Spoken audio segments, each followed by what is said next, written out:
All right, let's get a sound check. Looks like all that stuff's going good. Okay. All right, we'll give people a few minutes to show up, and we'll start working on some labs. We got more labs to put in here, more labs to work on.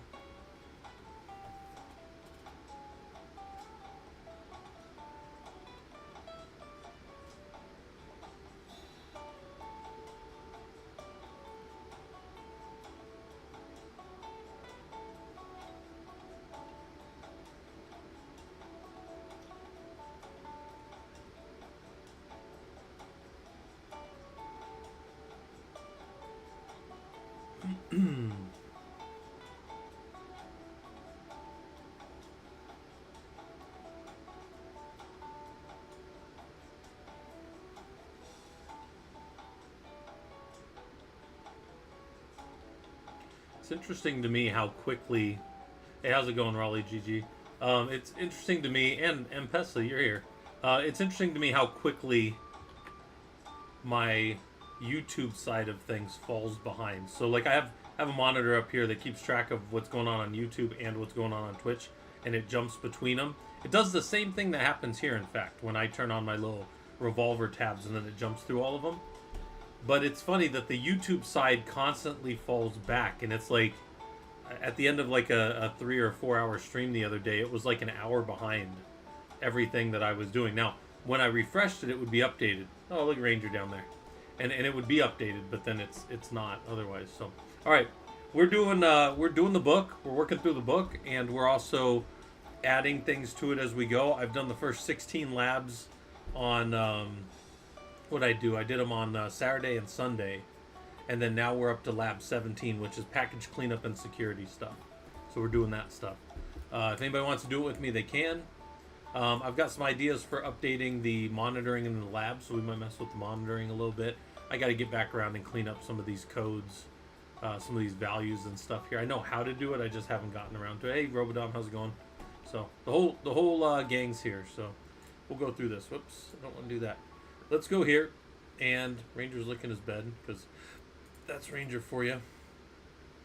Let's go to Playbook 17, or Lab 17, if anybody wants to do it with me. I'll pin this lab for everybody. And, yeah, you guys can do lab with me if you like. Or you could just watch.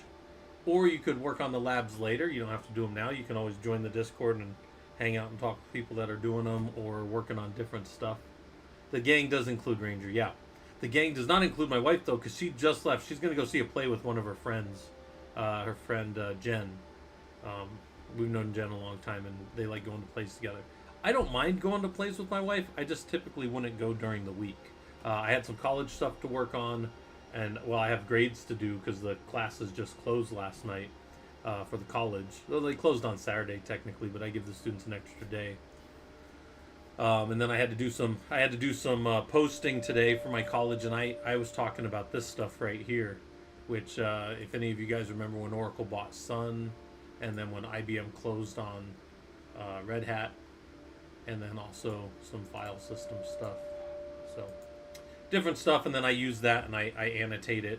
So this, what I'm showing here, isn't technically a full annotation. This is actually just part of an annotation. This is just the citation at the end when we do our annotations. So typically you only annotate something that you're going to use later on in like a dissertation or a larger work or something. So hey, thanks for the follow, Tats 9. I don't know what that is. Anyways, 95. Hopefully this stuff's useful to you. Let's do the lab. Anybody that wants to do it with me, hop in there. It's pinned.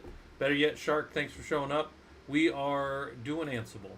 So this one says you cleaned up the golden image over in this other lab. So there's a Linux lab here that gets linked.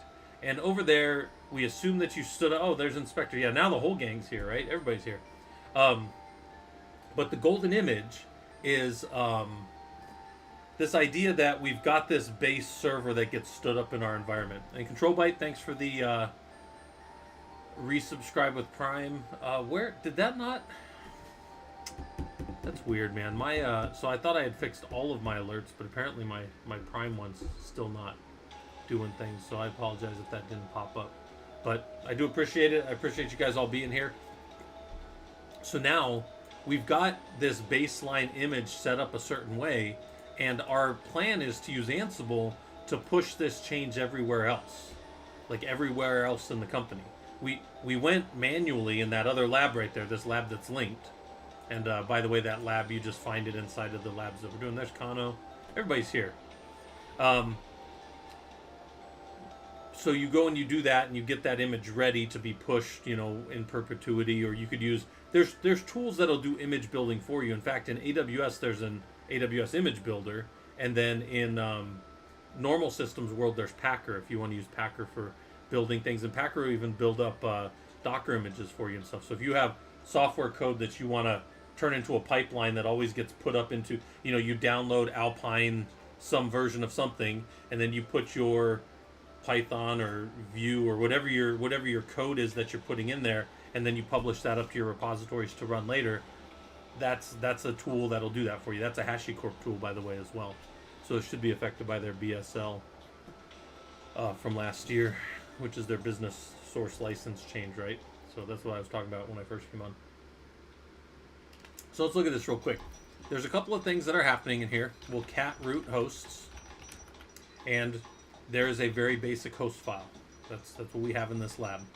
Then we have a Jinja2 template, so we'll cat root remove packages.j2. Hold on a second here. Gotta look at this for a second. Okay. Yeah, I was going to say that sounds like something from Heartbound, but I did put some of that in my streaming chill, so okay, good. All right. So here's when we remove the packages, this is the Jinja2 template that's going to report out for us. This is very similar to something we did in another lab, so we won't dig in too deep, but suffice it to say, here's a variable that's going to get stamped. Here's another variable that's going to get stamped. Here's us looping over all of the play hosts, all of the things that are going on inside of our system. Yeah, and thanks, Kano, for the Prime. I don't know if I saw that or said that, but I do appreciate that. You guys that have been around a long time, I definitely appreciate when you guys stop by. Keeps me motivated, keeps me wanting to do this stuff. But this verifies that none of the systems are unreachable. And then we get down into the remove packages, and we go and we have this kind of longer one that'll make a little more sense when we look at the package removal. So let's look at the package removal real quick. And down here, we get this, as we remove these things, or as we verify that they're removed, we're registering a variable called removed_apps, right? And right here, I say if, that's removed apps, then we've got verify apps right here. So we loop over and make sure that those are gone, right? And if there's anything in verify apps up here, we'll see that verify apps.results, we can verify that packages have been removed or are no longer there. It's actually something we could play with the logic on, but basically this just tells us that the package was removed. If the package wasn't removed in this playbook, the package will still be gone. Did we get a hype train? Nice. Nice. I don't even know how it happened. Looks like stuff happened. I definitely appreciate you guys. So, all right. Let's go down, and we're going to run this, but we're going to see all these things happen. I also have these little debugs, and when I first wrote this, I didn't know how to do all the different things with debug. So I'm going to show you guys something real quick with the debug that I did not know before. So let's go in here, and I use this now. I use this exclusively now when I do debugs. I no longer comment out my debugs, right? See this, guys? Commenting out debugs. I no longer do that. But what you can do is you can set the verbosity is equal to 2, meaning, and I'm just going to hit Y and P right here, and whoops. When you set the verbosity to 2, it'll only run if there's 2 V's that you put in the playbook. So there's that. Hey, thanks for the bits, Robodom. I always appreciate that. Keeps me motivated. So what I want you guys to think about is, we don't always want to see things. So these debugs are really just there in case we need to see why something broke. I tell you guys all the time, in the systems world, if you run something, if you shoot something out there, you run a script, you do something and it works and you get the output that you expect, why troubleshoot it? But, hold on. This is a bit... That was too repetitive for me, guys. Sorry. It was the same thing over and over again. I thought my brain was melting. Um, we only dig in if something's wrong, typically. So let's look at this then real quick. Let's watch this run. Escape :WQ, and we're going to run the playbook here. And it says that what we're going to do is we're going to remove bzip2 and container D from our systems. For some reason, security has come to us. The GRC team has said, hey, you're not allowed to have bzip2 at all on the system anymore. Or maybe your team has decided internally as engineers that since gzip is the newer version and we always use gzip, we don't really need bzip anymore. That's kind of an older technology. So you decide to get rid of it. And then the other thing is you might say, well, I'm not going to run container D anywhere. Container D is not going to be there for people to just spin up freaking all the pods and all the containers all over on planet Earth. We're only going to allow certain environments. Maybe we've got an OpenShift, or we run Kubernetes in a couple of places in the company where that's allowed. But all of our Linux servers aren't going to have these two things anymore. That's the crux of what we're talking about here. So I say over here, you may want to remove the commented debug variable. So I did, but I added the verbosity to it. And then we go and we look at our Jinja 2 packages, and we look at our remove packages.yaml, and we see what's in there. We already did that. Over here I said review this, and what do you expect to see in the unreachable server section? Well, you shouldn't see anything, right, in that section, if you recall what we just looked at. What would we expect to see in the remove packages systems? Well, we should see the 2 remove packages from each of the nodes when we look at this. So let's run this playbook and see what actually happens. I busted something. We can set number. We know it's on line 11, supposedly. Said it was on line 11, but that doesn't mean anything. It's right here. Yeah, it was right there because that was indented by 1. Yeah. That's where it was, right there. There you go. Escape :WQ. I didn't catch it, and I was testing you guys.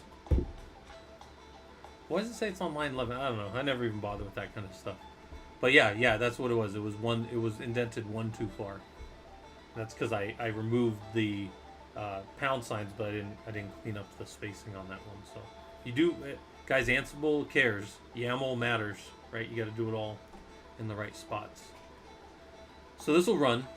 And then I say, why is it important to use certain variables? Why do I want to use the variable Ansible datetime.iso8601 basic short in file systems? And the reason I do that is because it doesn't have any of these ugly colons in it. You don't want the difficult to map file system characters in there. Same as Kubernetes Helm. Yeah. I almost always find things are well above or well below. Well, it's almost always above, and it's based on, like, a lot of times open parentheses. In that case, that one was pretty good. But look what happened here real quick, guys. It did the things that it needed to. It removed the apps for security reasons. It debugged and removed it. The debug didn't have to run. It skipped because the verbosity wasn't there. And then bzip was removed, and then container D was removed from both nodes. So we're good. We didn't have to see the removed apps. But then it wrote our report out. So let's go look at our report. We only have 1, but I said if you want to see all of them, just hit this. Well, we only have 1. And it says this system is a validation at this time. Here's the report that we stamped. That's the ISO 8601 basic short. Right? So there's all this stuff going on. Hey, Kano, thanks for the bits. Hopefully this stuff's useful to you. Keeps me motivated. Hopefully keeps everybody else motivated too, because this stuff's, this can be valuable to you guys for your career. I think this is really the way that a lot of us manage our systems, right? We don't go in. I don't go to 1,000 servers and type yum update. I don't do that. That's a mess, right? That would take forever. So I think that might be the most bits I've ever gotten here, Robodom. All right.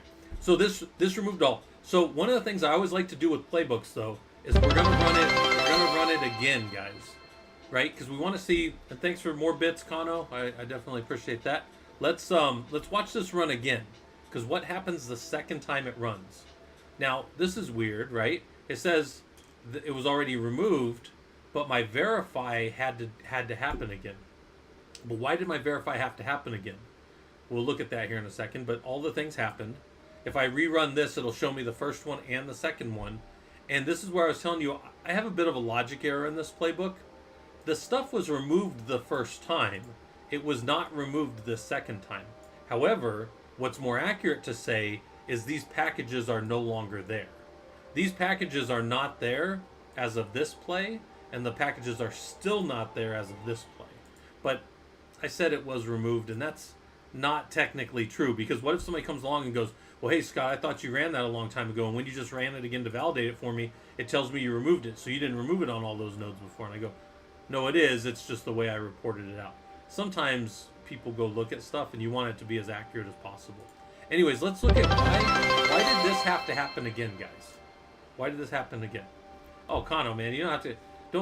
Don't anybody give me too many bits. You guys, it'll all go to my head, right? It'll all go. I'll be too full of myself. I don't know. But I definitely appreciate it, guys. You know, you don't ever have to pay for anything around here, but if you guys do like tipping, you guys are allowed to. There's nothing like that, but I definitely appreciate it, Kano. You've been around a long time, so I definitely appreciate that. Now here, let's go look. So we gotta cat that file again. Let's look at what's happening in here, and why was this one smart enough to say, oh, okay, I don't have to go again, but down here, this one did happen every time. This one's always going to change, and it comes from the fact that we're using a shell module. And I tell you guys, sometimes we try to stay away from shell modules in a lot of things. Shell, command, exec, any of those different modules, because what happens between here and then this happening and until it comes back to Ansible, all control by Ansible is lost. Yeah, Ansible loses control. I always call this like firing a cannon off into the night. It's like somebody's walking down like one of these pirate movies or something. They're walking down and they're just lighting the cannons and firing them off into the night. This fires off, and then when it gets the register, that is the return code and everything that comes back to it from the shell. But during this, there's no control by Ansible. What does that mean? Well, up here, this is a Python module that'll go and it'll check to see if there's these packages, and it'll only try to remove them if they're not there, or if they are there, and it'll do all these things. But that is a lot of control that stays within the module that Ansible's running all the way until it comes back here and registers the app. If this said reboot the system, it's just going to reboot the system every damn time. It's just going to launch that command off. If this called what people commonly do with shell scripts is we'll call like an actual script that we've staged, and that's fine. You just have to understand what's happening there. In fact, I'll give you guys an example. I talked about this a few weeks ago on stream, but we have in one of my big clusters, every year we get a new drop. So it's whatever the name of our cluster is, 9, 10, 11, 12, and this year we're getting drop 13 because it's not on time. It's not like 24 like it should be if it was by year, but it's by the generation. So we're on 13 this year, right? Hot tub stream. Yeah, Kano, I definitely am not going to be getting in the hot tub anytime, but I could have a wrestling stream one day if you guys want to see me do some wrestling with my Brazilian Jiu-Jitsu buddies. But I have buddies that actually do that on here sometimes. They'll go and they'll like record their classes or whatever, and they'll show them just choking people out or whatever the whole time. It's pretty funny. One of our guys that I show sometimes that I link in our Discord, Sony Chiba, he's a guy that I've wrestled with for a long time. Yeah, I've known Corey since 2016, I think. So yeah, a long time. All right, so check this out. The control is lost here, and where was I going with that? Why do we do it? So check this out. We had our generations. Cluster name 9, 10, 11, 12. 11 was before me or really any of the other team that's current was there, and 11 had, I don't have a good example of it, but let me show you this. Hold on a second. Let me show you guys this. And hold on. I'm gonna use this as an example. Let me get this out of the way. You guys should still be able to see. Okay, good. This is our Prolog HPC topics. And I'm gonna go to our we're not doing this now, but networking, right? And in the networking side of things, we have an Ethernet card that's doing some type of Ethernet, which is either typically a 1 gig or a 10 gig. It'll be 10 gig Ethernet connection, and those nodes will be doing all the management type stuff. And then the high-speed storage is like an InfiniBand connection, and these InfiniBand networks can be hundreds or maybe even multiples of hundreds of gigabits per second over those. In our cluster, the nodes are all either 200 gigabits per second or 100 gigabits per second right now, right? And that's achieved by a quad EDR or HDR rate. You don't need to know that stuff. But where I'm going with that is, there was this architecture for only in our cluster name 11. This is some old hardware. And I had mentioned this the other day, but this was a reason that we had to use Ansible a certain way. The InfiniBand card was also our Ethernet card. And you say, that's not good. And I say, no, that's not good. Because when you go to update InfiniBand, the OFED drivers, the Mellanox OFED drivers that update InfiniBand, which is an NVIDIA technology, one of the things they make you do is they have you mount an ISO, and there's a script that rips out all the guts of your InfiniBand driver. So you lose your InfiniBand card until you do the next part, which is to do the patch to update, and you actually build the new InfiniBand, the OFED drivers, and then you put that on, and then your card comes back up. Well, for some reason, and again, I don't know why this was picked like this, but in this version 11 of our cluster, those were on the same card. So you're managing Ethernet over this white line, and you lose your Ethernet connection, so now Ansible can't do the update anymore. Ansible can't reach the box, calls it unreachable, pulls it out. Well, we had like 200 nodes in here, and it was probably about like 180 of them that experienced this. Some of them were an older architecture that didn't, but the other ones did. And so what we ended up doing to fix this, because during that run, Ansible was going to lose connectivity to the box. So what we ended up doing was, instead of all these things that we were going to do, we did like a copy command, and we pushed over a little script that did all the things we needed, and then our shell called that script. So it's almost like we lobbed a hand grenade over there, let it do all the things it needed to do. We knew Ansible was going to lose control of it. We were okay with that. In fact, we let Ansible sleep until it got the node to come back up, and then Ansible reconnected to it. But when we did in our testing, because you always test these things, when we found it in our testing, Ansible was breaking because it would try to run the script and then wait for something to come back, and everything would break. So you have to just know when to do things and when not to, right? Almost universally, if you don't know what you're doing, you don't want shell. But once you start using it to check things, and once you start using it, like in that case, to lob something over there, allow it to execute, bring the system back up and get the Ethernet running again, and then we communicate with it, that's okay. But you just have to kind of understand the things. You also need to understand timeouts, because that took 25 minutes to do, and most tasks are going to time out at 10, so you have to set your task execution in there, right? Yeah, so that's something to think about, right? But anyway, so we did all this, we ran this, and I said, are the reports expected? Yes, we did expect to see the things right up. And I said, look at you learning Ansible. You use Ansible to remove packages that were not security compliant in your organization. So this is a pretty simple set of steps, but you could use this, you could add to this any number of things that you needed to make this better, right? Or to add more to it. So you have to remove 30 apps from your team or from your environment, and then you need to verify at the end that they were all gone. You could do that, right? And if this starts to get too big, this template, you could go in there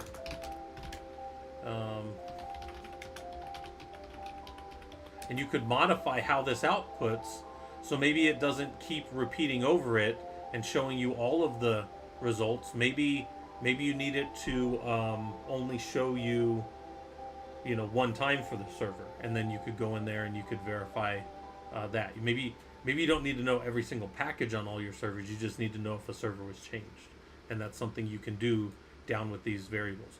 By the way, we haven't looked at the variables yet. How would we look at the variables? Right here. So we get out of there. We run the playbook again, but now we add a -VV with 2 levels of verbosity, or verbosity, whatever you want to call it. The word is verbose, but you know, verbosity is the way I've always thought that it kind of looks. Anyways, with dash VV, we're going to run it, and then you're going to see everything dumped to the screen as variables. So those ones didn't have to change, so there's nothing. But here's what did have to change. And here's what happened as we looped over. So our verify apps, which was a loop over a dpkg-l to make sure it wasn't there, has a results. Inside of results, it has the first variable of the loop. The first time we went through the loop was with bzip2. And bzip2 was not found. bzip2, the search for bzip2, dpkg-l grep bzip2, came up with no return. That's what that is. If I were to go to one of these nodes real quick and do a dpkg-l grep-i for bzip2, I won't see it. And then if I echo $? I'll see that it's a 1, which is exactly what we saw right here. And you say, wait a minute, Scott, can you prove to me that that would show up? Well, let's do it with something we know is there. Let's do this. Let's do SSH. SSH showed up with something, and what's that echo look like? This should be a 0, right? So we can make it, it's what we call analogous to being a 1 or a 0 or a true or false. 0 is true, it is here. False is, it's not here, right? So we could do that, and then we built that into our logic here. That's where we were right here. So that's the first value, right, to here. In this case, it went to bzip first. And, oh, that goes all the way down to here, sorry. That's the end of that result. And then here's the next result starting right here, which is for container D. And that one goes all the way to right here. That's the end of that one. And there's no more, because if there were more, there would be more commas there. There'd be a comma, and then there'd be another one. Right? So boom, there we go. Verify underscore apps results. If you ever needed to call it specifically as the first one, this would be results square bracket 0, close square bracket. That would be how you would call that one, because this is the first entry, which is the 0, and this would be 1 right here, right? And we do that in some of our other labs, so we don't have to spend too much time on it now.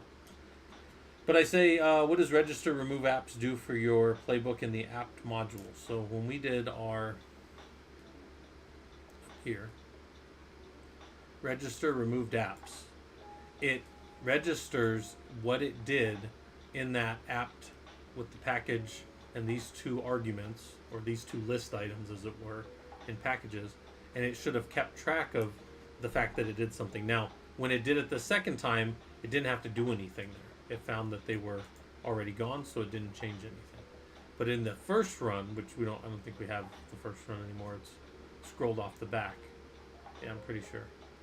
Oh no, we do still have the first one right here. But we don't have the first run with the debug coming out, so we don't have that, never mind. But you would have seen that it had found those. Actually, change management. What about that? Been learning about content management. Yeah. That's fine, Robodom. Change management, CM. We just think of it as CMDBs, right? Yeah, but it is configuration management typically, or change management if you're talking about changing your configuration management. But if you hear like CMDB, people tend to mean configuration management database, and then that's what the CM team will manage a lot of times. I try to stay out of that space as much as possible because I can almost never stand working with those guys. All right.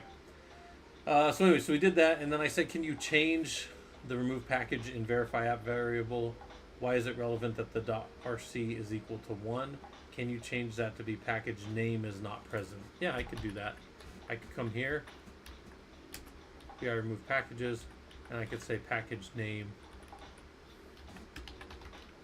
and then is not present, which I think is more accurate, right? And then if I did this and I reran the playbook, even with the V's, it doesn't matter. And then we'll run our thing to see all of the output again. So this will show us all the reports, right? And the most recent one, instead of saying was removed, which again I said was not super accurate, now it's saying package whatever is not present, which is true. It's a very true thing there. Okay, so let's go over here, check on Ranger. Ranger's doing good. Hop over here, and we'll go to Ansible register variables. And in here, it has registering variables right here. Create variables for the output of a task, and then you can look at it. So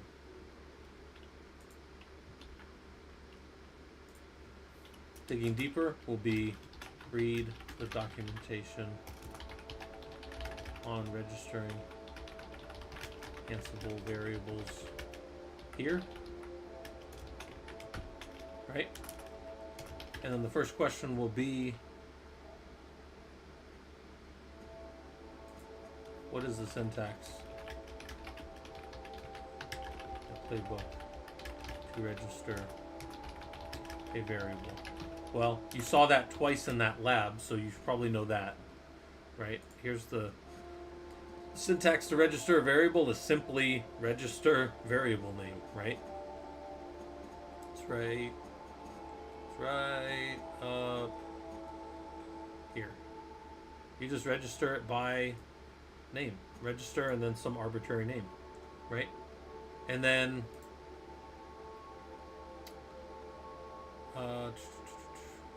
I'll say here, why might you want to know how to reference nested variables? And in this case, you would want to know how to reference nested variables. Stupid bugs flying around my head. The reason we'd want to be able to reference nested variables is this: the in our verify apps dot results, or in any of these, let's cat remove packages .j2, and then let's cat our .yaml, just so we can see them. Well, when we did this register of verify apps, it had to give us two different outputs, so there are now nested variables inside of that, and we need to be able to know how to reference them if we want to call any specific one. If I always want to call the first one, if I always want to call the third one, I can do that as long as I understand how the nested variables work. Okay? In fact, in this one, we have two loops. This one loops over all the hosts, and then when it gets down in here, it looks through all the hosts and it loops over the package in the results, which is going to be 0 and 1, and that's going to be the output of these two right here. So again, this was package 0 right here. That first, whatever. It's the first one here. That's package 0 right there. And then this is package 1 right here. It's right there. 0 and 1. We start counting at 0. It's the first and the second in ordinal counting, right? Okay, so that's a lot, but that's why I have this digging deeper, so people can go and read about the kind of things. Why might you want to know how to reference nested variables? What nested variables did you use in this lab? And you generated nested variables because you looped over a command. So then when you registered, it gave you all the data. All the data is there. It's just nested now as you walked through the loop. All right, that's an important. That's not important when you first start Ansible. That's important when you're going to run Ansible against big swaths of servers, and as you really kind of start getting into the nitty gritty with it. That's not something you need to know like your first day. So just a lot of this stuff, I don't think it's stuff you need to know your first day. A lot of this stuff you just need to kind of work on and learn as you go, right? All right. So the next lab will be, I'm going to unpin this lab. And because today is not all labs, right? We do all labs on Sundays, but today is not always all labs day. What's Ranger doing? So I'm going to give you guys, before I pin that lab, I'm going to give you guys an option. Here's our poll. What are we doing next?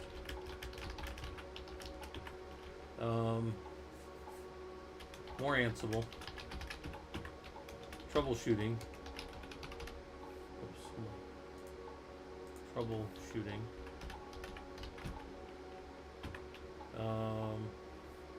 What was another one? I had another one over here. Hold on. Add other things. Whoops. Oh, general troubleshooting.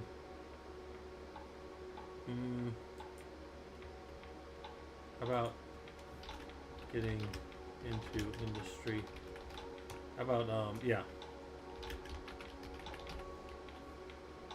getting into the IT type stuff, and yeah, that's good.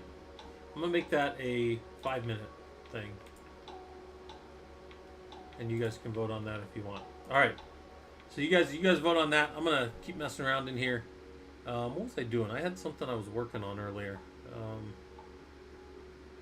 While you guys are thinking about that kind of stuff. I do need to work on this lab stuff more. But you guys vote on what you want to work on, and we will do that. Looks like getting into the industry is winning right now. That is similar. That is my talk on this stuff right here. That's this one. That's excelling in the engineering field, and also probably maybe some Linux systems administration belongs there a little bit. Like what are we doing here? What's the actual things that we're touching and doing? Maybe those two things would be good. And yeah, those ones would be good. It's like everybody's voting on getting into the industry. Okay. Yeah, Ranger does commonly leave a pretty good amount, pretty good size. Yeah. And I'll tell you guys, that one on the left there, that is one of the most comfortable beds I've ever laid on. When we first got that form over at PetSmart, we put it on the floor, and me and my son both laid on it, and we were like, wow. I would honestly buy one of those and take that camping with me. That is a really nice orthopedic bed. But yeah, Ranger is, he lays on either one of them, depending on... It got to 98 today in Phoenix, by the way, because you guys didn't know. It hit 100 for 10 minutes yesterday. So that's all terrible. That's all just terrible. I wonder why this is saying offline. It says I'm offline over here. I'm definitely not offline. Or I shouldn't be offline anyways. But you guys are voting on what we're doing next, and it looks like getting into the industry is winning. So we might do some getting into the industry stuff.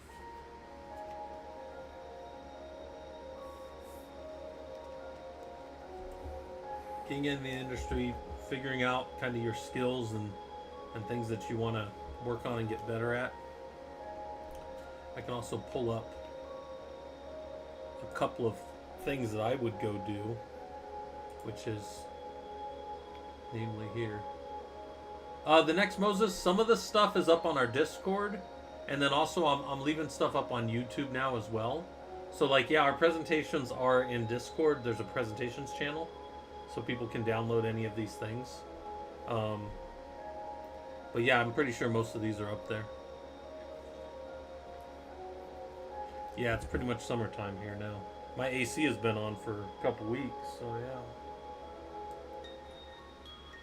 And it's like this double-edged sword. I get more sun, so my my solar picks up more solar, but then I burn more electricity because it's trying to keep the house cool. So it's kind of like this trade-off. It's definitely better to have solar on my roof, but it's not 100%.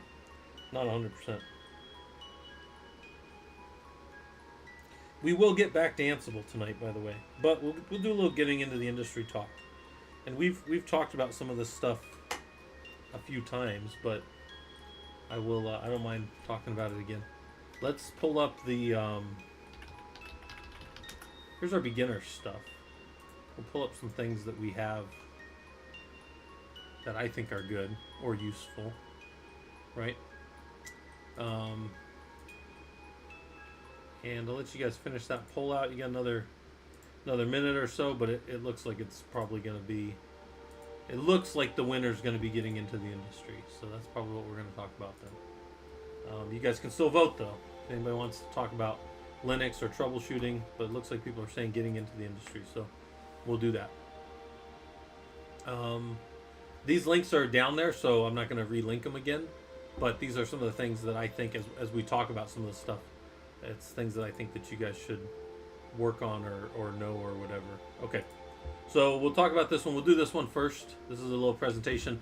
I originally did this for my college students, and so for you guys, it doesn't have to be after college. You can scratch off, like you could go, just draw over the get after college in your head. I don't care.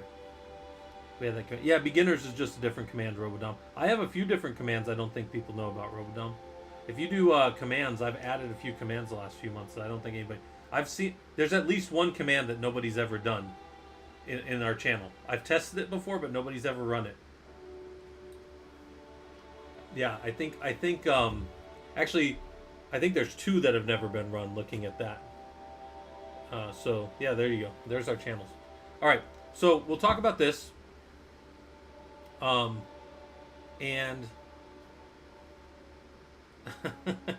objections definitely been run. All right, so just anybody that's here and like, I didn't go to college, that's fine.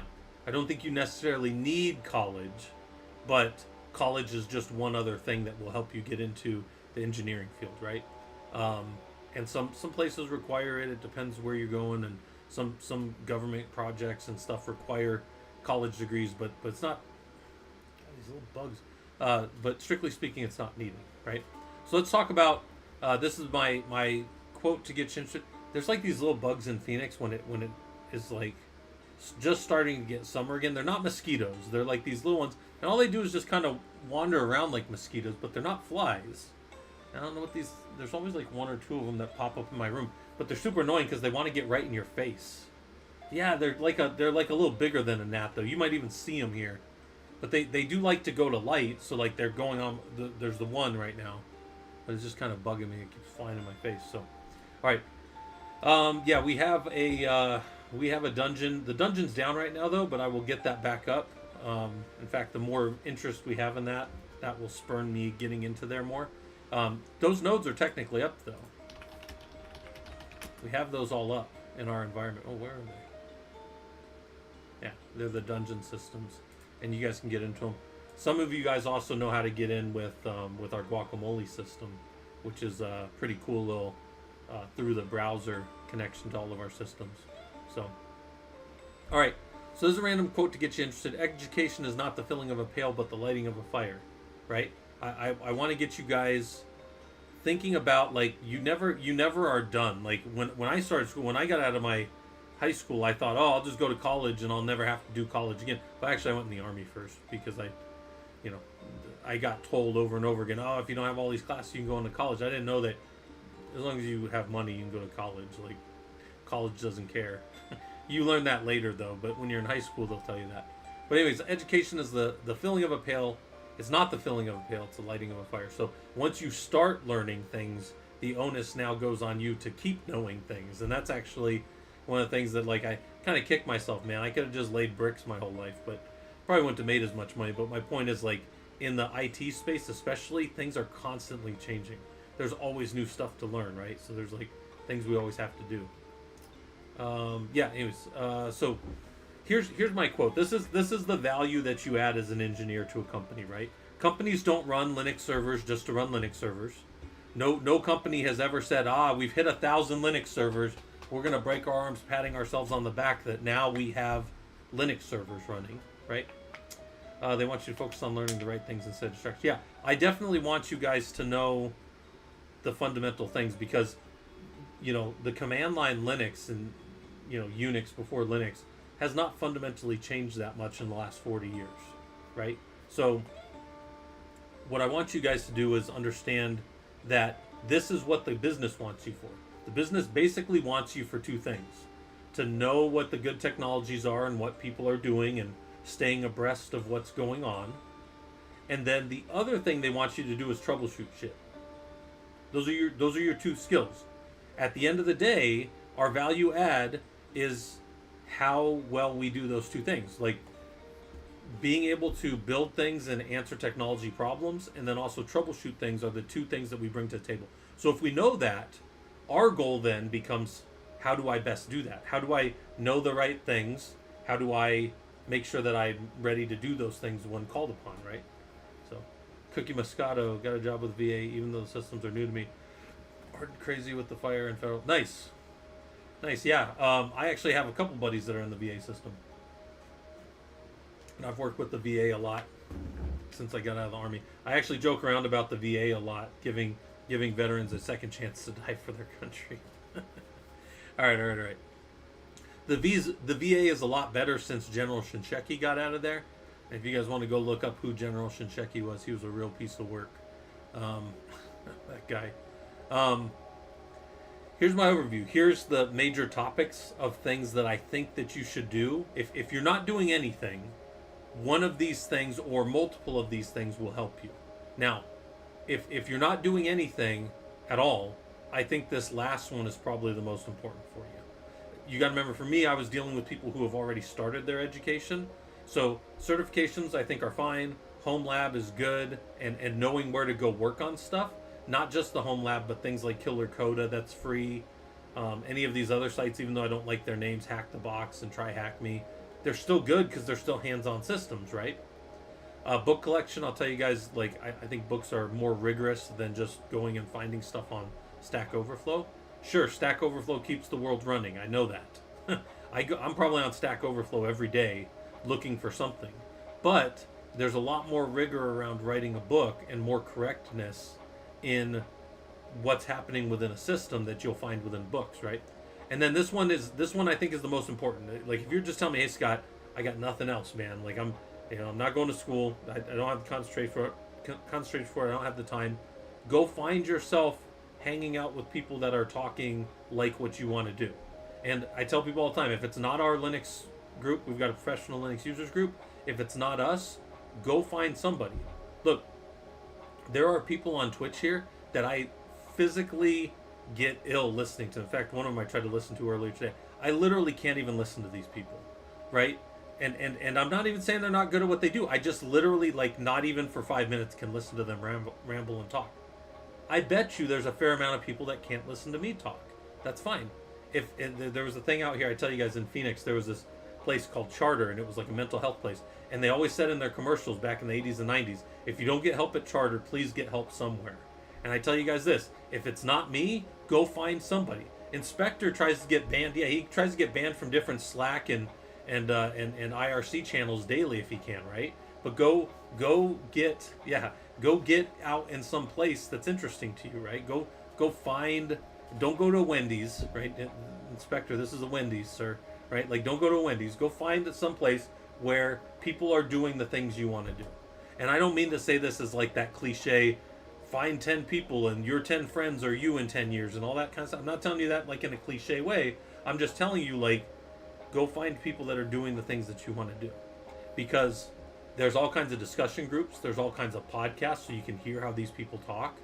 There's blogs out there. There's tremendous amount of information around blogs with AWS and Azure. You have no excuse for not knowing as much of that as you want to, right? Started blasting. And then open source community. If you want to write code right now, and you've at least got a book and been playing with code, and you've been running some little labs and stuff and doing whatever, there is an open source community right now out there. There's hundreds of them. There's maybe even thousands to tens of thousands of them that are waiting with open arms for you to come work on their software bugs. They're all over the place. Read academic papers is fair too. Yeah. Control Byte, remind me when I get down there and I'll add to that. Yeah. In fact, I was reading academic papers earlier. I read academic papers all the time, but yeah, read what the research is. There's a lot of stuff out there. The IEEE, we'll pull it up when we get there. We'll pull it up. But there's a lot of stuff out there to go. And then I tell people, if you can't find anybody around to mentor you in an organization, start mentoring the junior people. You've been there for 2 years, start writing the procedures. I tell you guys this all the time too. I'm going to pull this up for a second because we were talking about this the other day. Most sysadmins start over here in the operate and optimize. But most people really just start down here in the operate. They sit in the network operations center overnight. They work the third shift.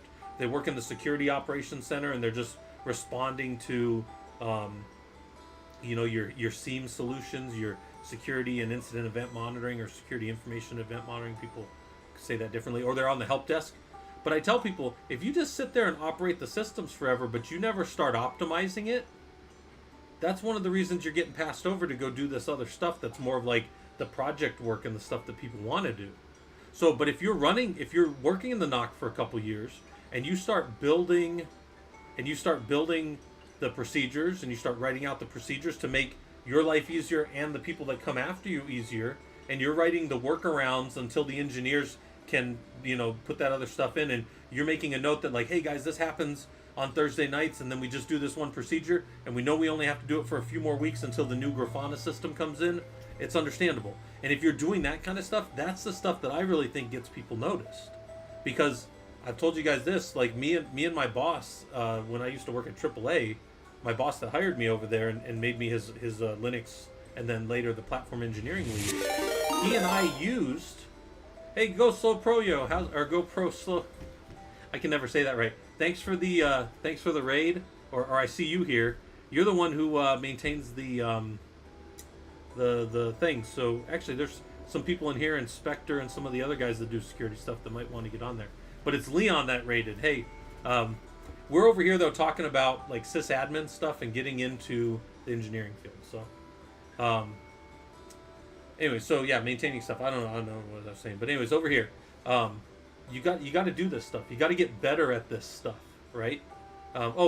He maintains the InfoSec GitHub, I believe, and there's some guys on here that probably some of our streamers probably want to get on there eventually. Maybe I'll have them do. I think there's just like a pull request process or something, but yeah, nice. The Pwn Labs. I don't even know about those. That's nice though. So the point of this discussion was how to get into the engineering field. Originally, when I gave this presentation, I gave it to my college students. Yeah, he's the one that maintains. I just saw him, and for a reason, I thought it was him raiding me. Like I saw a raid for a second, I wasn't paying attention. Got too many screens in front of me. But anyways, this is what we do here, right? And so certification. There's a lot of certifications that are out there. I don't think you need a degree to get into engineering, and I don't think that you need certifications to get in the industry, but it's a positive differentiator. And what I mean by that is at the end of all the interviews, they like two people, and you've passed the technical interview with me, you've passed the manager's interview, and they like both of you. They're eventually gonna have to find somewhere to make that cut to pick one or you or the other. Cloud Penetration Lab platform, nice. We had one that we were doing here for a while that it's what was it called? It was like Black Sheep or something, but it was a Kubernetes based one. So we had it was kind of like owning Kubernetes, but I forget what it was. Control Byte might know. But certifications, right? The main reason I like certifications, even if you go get a CompTIA one or a Linux Foundation one, which is very hands-on, the reason I think these are so good is because they're a BOK, a body of knowledge, BOK. If you talk PMBOK, that's the project management body of knowledge. If you talk about like the CISSP, that's a Certified Information System Security Professional body of knowledge, BOK. Let me show you guys something. This is one I always show people this if they tell me, hey Scott, I'm gonna go take my CISSP, and I go, have you ever heard of the Sunflower Doc? And they're like, I don't know what that is. And I go, all right, look at it. The Sunflower Doc is probably the best thing around. Yeah, thanks for coming by. Hopefully your stream was going good. This is how the Sunflower Doc works. If you've never seen this, this is the only requirement to share this with people, is that this document may be used for informational training and non-commercial purposes. You're free to copy, distribute, publish, and alter this document under the conditions that you give credit to the original author, Martin de Frankenreicher, CISSP. This is if you told me, Scott, you know what, I'm not going to spend $795 unless my company's going to do it for my CISSP, I say that's fine. But look at the body of knowledge around this. You could at least go look at it and go, do I understand the CIA triad? Do I know what confidentiality, integrity, and availability mean? Not just the words and not just some high-level thing, but do I understand how those apply to the system controls that I have in place to protect my stuff? And you might say, well, Scott, I'm just a help desk person. I say, well, why shouldn't a help desk person know this? You're either playing red team, which is like a very, very small, less than 1% of everybody, or everybody else in IT is playing blue. It's like 99.5% of us are playing blue. And then if you do go red, if you do play red, then then you're doing that cool stuff. And I told you guys I ran that for AAA for a while there. AAA is the big insurance company. Do I know chemical set put out data set fire? Yeah, actually, you know what? It's funny. In this, you do need to know that. I don't know where they show that, but you do need to know A, B, and C chemicals for the fire suppression types for your CISSP. I don't remember getting a question on that, but I know I studied for it. But these are all the things you need to know. Here's your body of knowledge around the different 8 domains, right? And I tell people, I come from a networking and systems engineering background, right? Oh, look, CISSP is 5 miles wide and 2 inches deep. There is no penetration on this into how a firewall works or how wireless site surveys are done or any of those kinds. There's nothing here around any of that stuff. It's almost just a regurgitation test, in fact, right? But when I did my CISSP back in, when did I pass mine, 2017 or something. I passed it before it moved to the newer one, and I'm going to tell you guys that one of the funniest things about it was when I would take my practice tests, I needed to study some of this stuff, but I never got less than a 98% in this area because this is my area. This is the area I've been teaching this stuff for 15 years now. When at the time it was like 10 years, right? 10 or something years, and it's like I knew all this stuff. There was nothing in here that I had not seen, nothing here I couldn't talk about, right? So I smoked this all the time. But some of these other ones, identity access management, I was fine with too. Security operations, and mainly software development. I've never been a software developer. I understand it. I studied it in college and stuff, but I didn't do a lot of this stuff. So then, there were places that I needed to spend more time with. But this doc is one of the best. This may be the best doc there is for studying to get ready for that cert in particular. But again, even if you were like, hey Scott, I'm never going to get the cert, that's cool. Hey, will you give a shout out to Mocha Tech Plays? Hopefully this stuff's useful to you guys. Thanks for coming over on a raid. We are looking at getting into the engineering field. Like, this is my Twitch excelling in the engineering field after college. It's a discussion around if you're going to go to college, what you do after college. If you're not going to college, what do you do? All that kind of stuff. But you guys are welcome to hang out. We're talking shop. We were doing Ansible to start, and then I let the people vote, and this is what the people wanted. So this is where we're at. And we were on the certification section, which is, all these certs are good. They're foundational. They give you all that stuff. Yeah, I have a bunch of labs on Ansible, and I have a book on it. But we were working on this. Where's it at here? Yeah, Killer Coda. We were doing all the Killer Coda stuff, which is one of the best free sites. Yeah, Ansible's great for. I use Ansible for configuration of a local host as well. It's pretty good. So, but this is certification stuff. The next one, I think you should build yourself a home lab.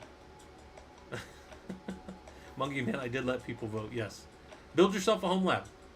The stuff that I have probably costs about $700 now over time, but building a lab allows you to spend time building out equipment or software. I don't have to ask anybody. I don't have to ask for downtime. Well, for the most part, in my home lab. I use XCP-NG. Some people like Proxmox. Some people just like doing KVM and virtualization directly in Ubuntu or CentOS back in the day, but now Rocky or Alma, right? And in my environment, I have these servers that are stood up, which I can jump into from a command line at any time, right?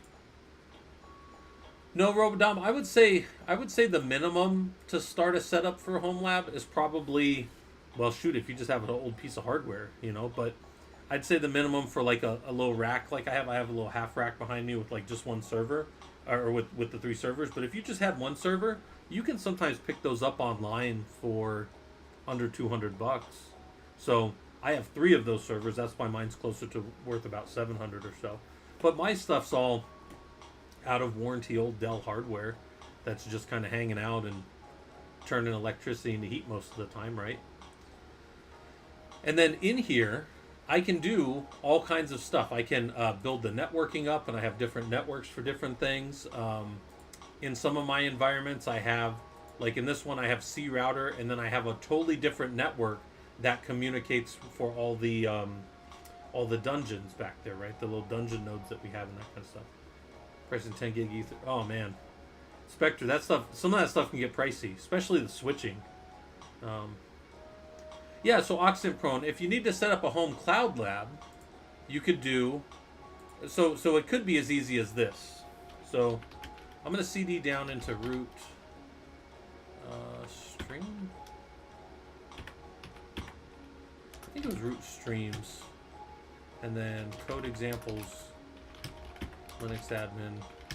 So this was a bunch of my Ansible stuff back in the day. And I'm going to do my AWS Ansible lab. And then down here in roles, AWS Ansible lab. In here, we used to have our tasks.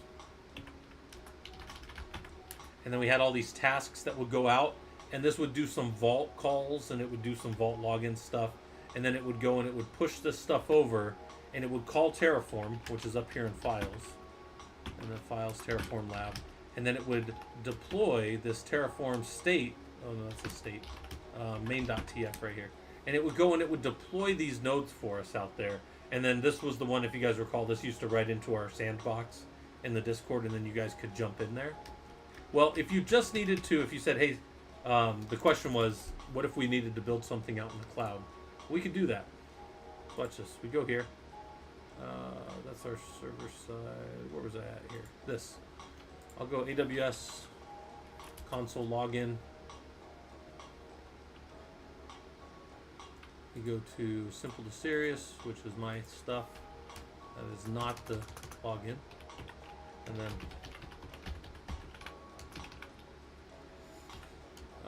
I don't remember. Maybe that one? Okay, there we go. Yeah. So if you just needed to stand up, I'll show you this because the question was, how would you go about setting up a home cloud lab? You can just go set up in AWS a system here. And for me, this is where we used to deploy everything. What did inspectors say? Oh yeah, that gets expensive. Hardware, yeah, there's hardware cheap. Yeah, and I don't even know. I buy my stuff on Amazon a lot of times, just find it used on there. But watch this. This is a way to do it. You go in here, you set up your VPC. If you don't have a VPC, super easy to set them up. VPC is your own internal virtual private cloud, right? And I have my virtual private cloud sitting here like this. So here's one of my VPCs, and I believe my original one is this one. Let me go see in here. I think this is my original VPC. Yeah, this just has my basic subnets and shows how they're routed out through the routing table. And then if a device, if you ever wonder, is a subnet public or private, does its routing table have a connection to it to an IGW, an internet gateway? And if the answer is yes, if it can route to an internet gateway and go out, then it's a public subnet. And if you remove that route, it's a private one. That's the difference, by the way. Now, and then if it's private, then we have to route it out a different way through a different device with like a NAT or something like that. And there's ways that we can do that. But so to answer your question here, I could take this one right here, this VPC, and I can go right over here to my EC2 instances, right? And then with the EC2 instances, there's just a couple of things that I need to, yeah, and then you can set it all up in the free tier. And you can launch an instance right here. If I have a template, I can launch from, I'm just going to call this Scott test, right? And then I have my own AMIs. I build my own AMIs with Amazon Linux 2, and I push them up here from Packer in my local lab, right? So where's the one I built the most recently? It was this 22, so this is a bit older now. But I can deploy this one owned by me. This is my own box. It's all set up my own way. And I can launch the instance, but before I do, I want to make sure that I select a key pair that I know that I have. If I don't know that I have one, I need to create a new key pair and then store it locally, right? Now, I happen to know, well, let's say I don't know. I can just create a key pair and say stream test, right? And when I generate this key pair, and I need to know which version, PEM if I'm using OpenSSH or PPK. I'm going to use .pem for my OpenSSH, right? And I'm going to create the key pair. And I'm never going to be able to use, I have that downloaded now. I'm never going to be able to get access to that again. That key will never come down.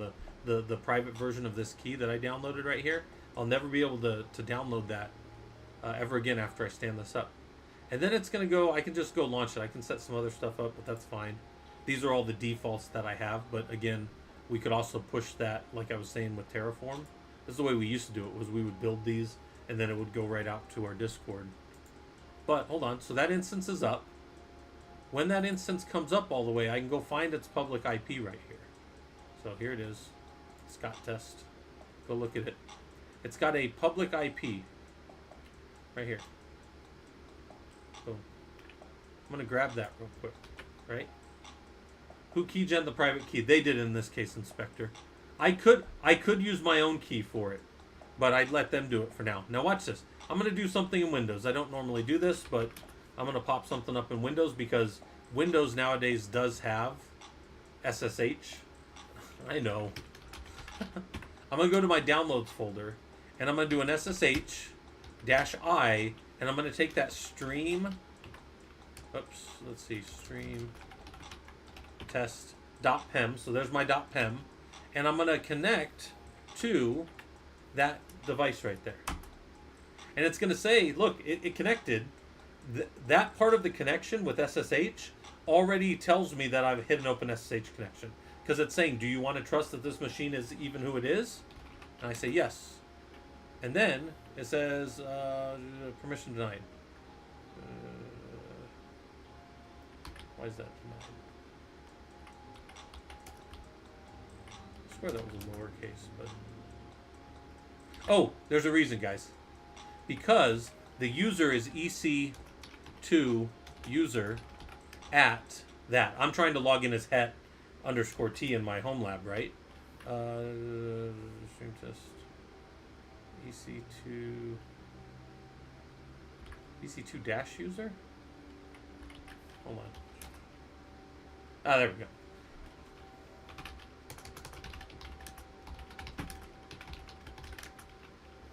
And I'm root. Right? So now I'm on that box, and the question was, how would you set up like a little home lab if you needed to do this? Well, that just took a few minutes, and if you had never been in an Amazon instance, that would take probably a few more minutes than that. But for the most part, I just connected in, and now I have this device. And this, for the first year that you have AWS, is completely free to have that little box up there. You can leave it up. There's 748 hours in a month, I think, on average. Hold on, I'll tell you. So it's 24 times 31, right? 744 is the most amount of hours that can be in a month, right? Maybe round that up to 745. They give you 750 hours of your T2 micro, which is what I'm running. That's the type of device it is. T2 micro right there. So that would be free tier for the first year that you have AWS. For me now, that is not free anymore. That is costing me about, I think it's about 2 cents an hour or something like that. It'll come out, if I left that on all the time right now, it'd be like $14 a month or something. I think it's about that. But this is just, we're just talking like if you're just doing like lab stuff and you want to mess around. I want to do like a yum-y update and see what happens when I update a Amazon 2 box that hasn't been updated for a few years. And maybe I want to go look at, well, what did it update and what did it download and, what are the package versions and that kind of stuff. I can do that in my home lab. And then if somebody says, hey, I see on your resume that you say you know a little cloud stuff. Do you know how to stand up an EC2 instance in a subnet inside of a VPC? And you go, yeah, I've done that a couple times. Fake it till you make it, right? But at least you've done. They stopped letting you enroll prepaid gift cards. That's funny, Inspector. Because that's eventually going to fail. They're not going to be able to charge you anymore. Hey, thanks for the follows, guys. Hopefully this stuff's useful. Hack for the Planet. Hey, we are just looking at different things about getting into the industry. And Salty Ohm and Kind D-Bag, or was that King D-Bag? That's a great name. All right, I'm gonna take the instance state, and I can stop this instance, or I can come over here and I should be able to terminate the instance. And terminating will remove it. If it's not EBS backed, it'll be gone forever. If it's an ephemeral storage, I'm just going to say terminate. Just kill the whole node. You're here from RWX Rob. Nice. Yeah, Rob's great, man. Rob's one of the reasons I still stream. Because because I was sitting here a few years ago and I'm like, man, fuck this, I ain't doing this anymore. And then I remember Rob was on there and he's like, you bet. He was like my Samwise Gamgee. He's like, don't you dare quit, Het. He's like, don't you dare quit. You keep streaming. And I was like, all right, I'll keep streaming. I don't want to disappoint Rob. Okay, so anyways, the point is there's all this stuff you guys can do in here. By the way, my user that I log in on, I can't go in here. Watch this. It's going to tell me you don't have the permissions because I don't go in as a user that has the permissions to do things to my account. I am not the admin user. I am an administrator named Scott.Champagne, in my system, but I am not the root user. I have to go assume root authority to do those things. Yeah, Rob got me the Mordor. Yeah. So this stuff, I try to make stuff that's useful to you guys. So, all right. So let's come back here. That was a home lab. And the home lab can be up in the cloud and it can be mostly free, or it can be something that you have sitting behind you like I do. And I can jump into any of these servers. These are all connectable, well, unless they're down, via SSH. I can go to any of the nodes here, and let's say I CD to, or let's say I SSH to like Hostbox. Hostbox is one of the only servers in my home lab that I really care about. And if I clear this up and do a df-h, here's his additional storage, and he's got this location on here called ISOs. And if I move into ISOs, I do an ls.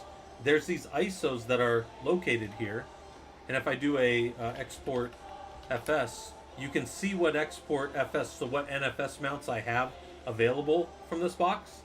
And then if I do a test parm, which I think is funny because it looks like test parmesan.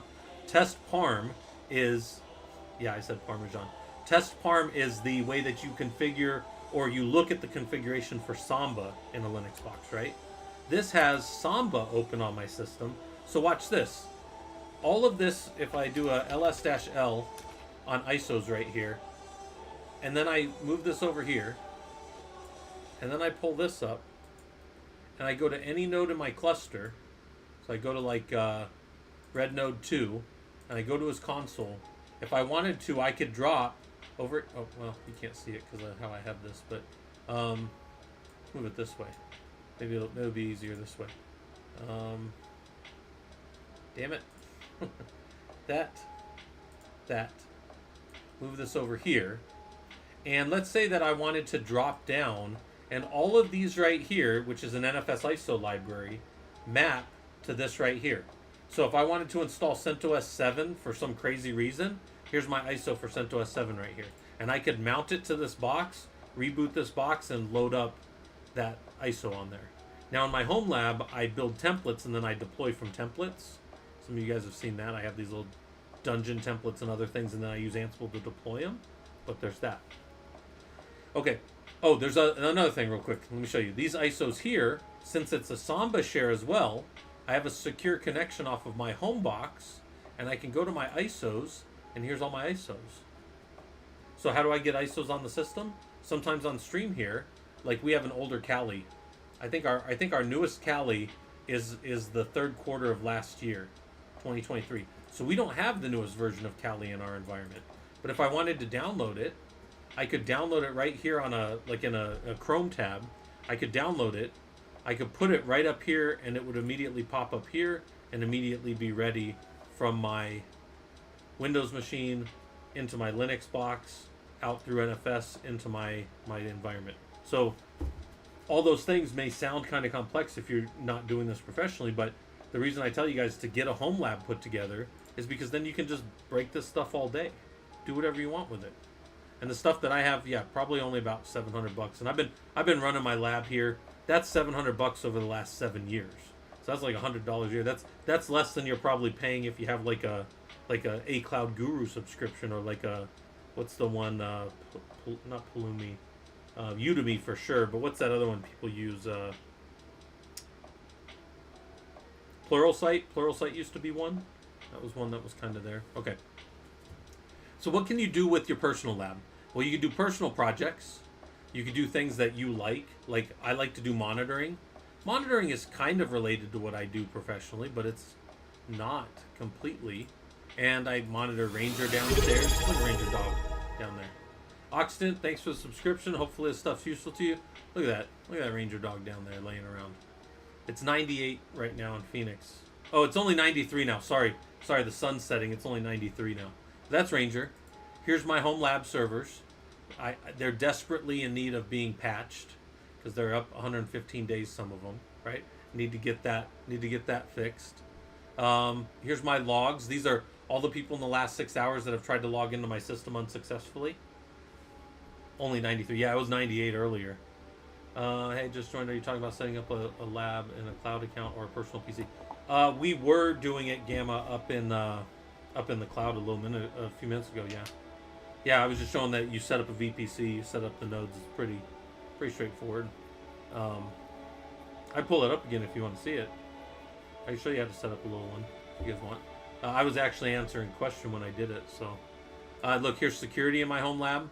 Here's the DNS response times. But we found out last night that this really isn't very good. I need to fix this because this is over an aggregate time, like 90 days, which is my normal. This goes down because it's not querying properly. It's querying over that aggregate of time, and that's not good. Because last night we were seeing my DNS query times were up in like the 200s, and that was pretty high. That's actually kind of ridiculously high. So there's that. All right, so all that to say, personal projects, I also build labs out in there. Yeah, I do turn them off. Yeah, so I'm not charged, absolutely. I can turn them on with Terraform, and I can tear them down with Terraform too. So I don't have to run any Prolog or build labs, but it interests me, so I do that to keep myself sharp. The labs are all available for any of you guys over on Killer Coda. They're free, by the way, guys. I also really like doing digital stuff, and I worked a lot of digital signals and stuff like that in college, building modems and stuff, and that stuff's interesting to me. So I play with that, and I do that stuff for fun, right? I've also told you guys I'm an amateur data scientist. I'll pull data down from APIs that are out there in the world. Like, there's free APIs that you can hit with the government, and I'll just do little stuff like this. This is Spider, which is just like a little Python idle editor, and you can do writes out to things. You can do data cleaning. What are some of these other ones I have? I think. Let's see what these other ones do. Yeah, I can get the standard deviation out of a set of numbers that I just add. Just all kinds of silly little stuff. Some of these other ones are. If I want to see how normal a system is, what's that one run? That one did run, I think. Yeah, I have a whole bunch of little stuff in here that I kind of mess with, right? Write out to InfluxDB in my system just so I know that I can write code out there. I think this one will work. Hold on. This one is no. We broke that. We broke that old one. So I need a new token for that to work in my home lab. And I think I blew away the system too. Now that I think about it. But anyways, right? Stuff for fun. Stuff that keeps you interested in this.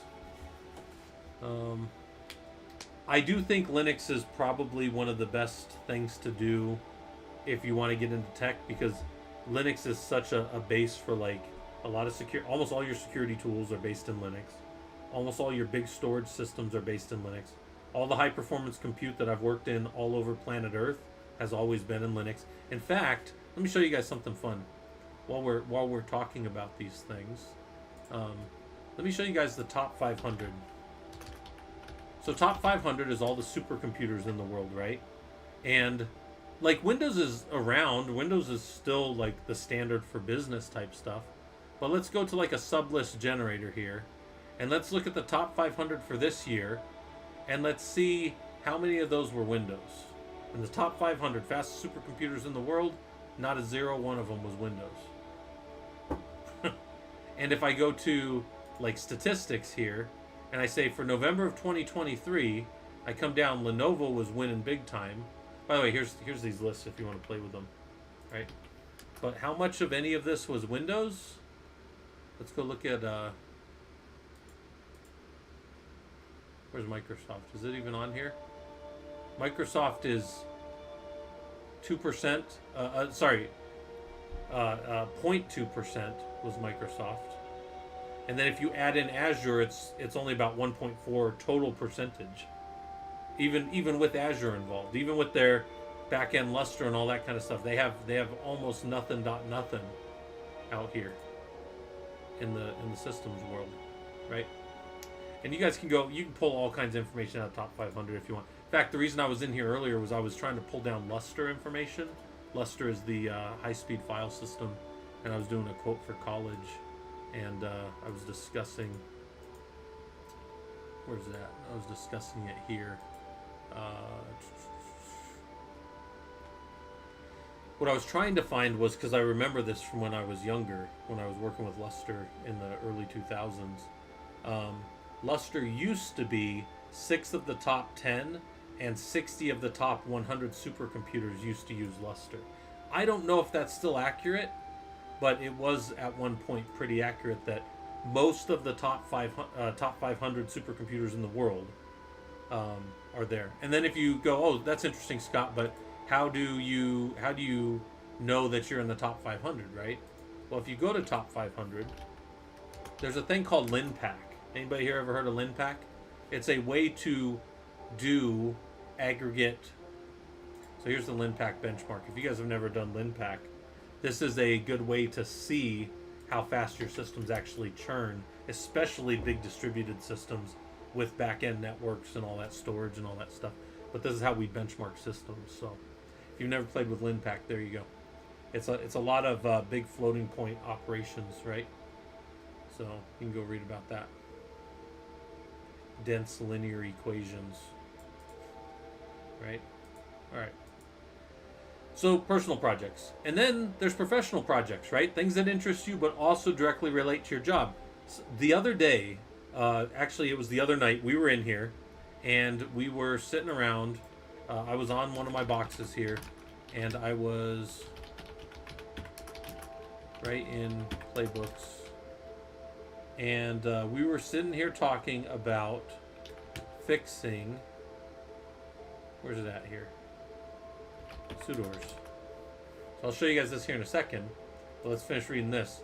I'm a fan of automating and I use Ansible quite a bit.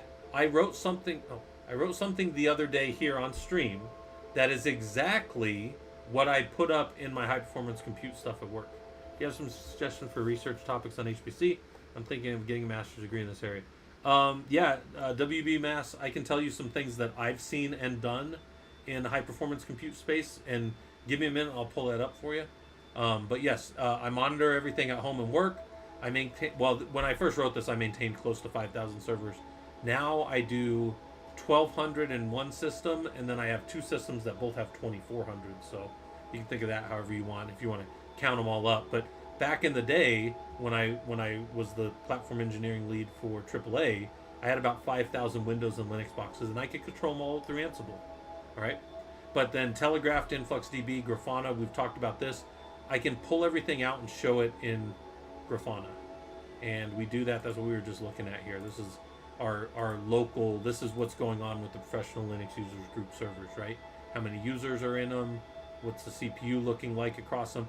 These all spike when I'm running Clam antivirus every night to make sure that we have a relatively secure system, right? The architecture of that, I've shown you guys how to build this architecture many times on here. Here's our monitoring architecture for our lab. Grafana is the end of everything, and everything feeds over there, right? Real quick, let me answer this question. I have a lab. Where's our Linux group? I have a discussion. This is on, oh shoot, that's wrong. This is over on the YouTube side of things if you want to watch the whole thing, but I'm going to give you the quick and dirty on it. Here, so real quick, we have a big HPC talk that I did a while back, and these were the topics from it, but let's go to how HPC is used. These are the things that I've seen used and done professionally. Medical industry stuff, protein sequencing, genomic applications, heavily used weather tracking with NOAA, and I'll show you some things that we can do here in a minute. But then weather tracking, NOAA did quite a bit of, they have a lot of public data that's out there, right? So then we come down here, then this was a bunch of Linux stuff, bunch of stuff about it. And then here's some HPC tooling. There's BioPerl, BioPython, BioGo, BioRust, if you guys haven't seen that. And BioPython's still pretty heavily used. Skip verification. You can use BioPython for gene sequencing and all these other things. and it's a set of freely available tools for all your biological computations. So you're not writing all your Gattaca stuff yourself, right? Anyways, short range weather applications. There is a pretty good the NOAA library. If you guys don't know, the open library for NOAA, which is National Oceanographic Atmospheric Agency, they have stuff every day that they will teach you how to deal with their data if you want. So NOAA is really good. They've got tutorials out here on how to use their data. So there is so much data for free out there from the U.S. government. If you guys want to get access to the EPIC system and how to get in there and how to pull stuff, there's also data.gov. There are literally thousands, hundreds of thousands of APIs to hit.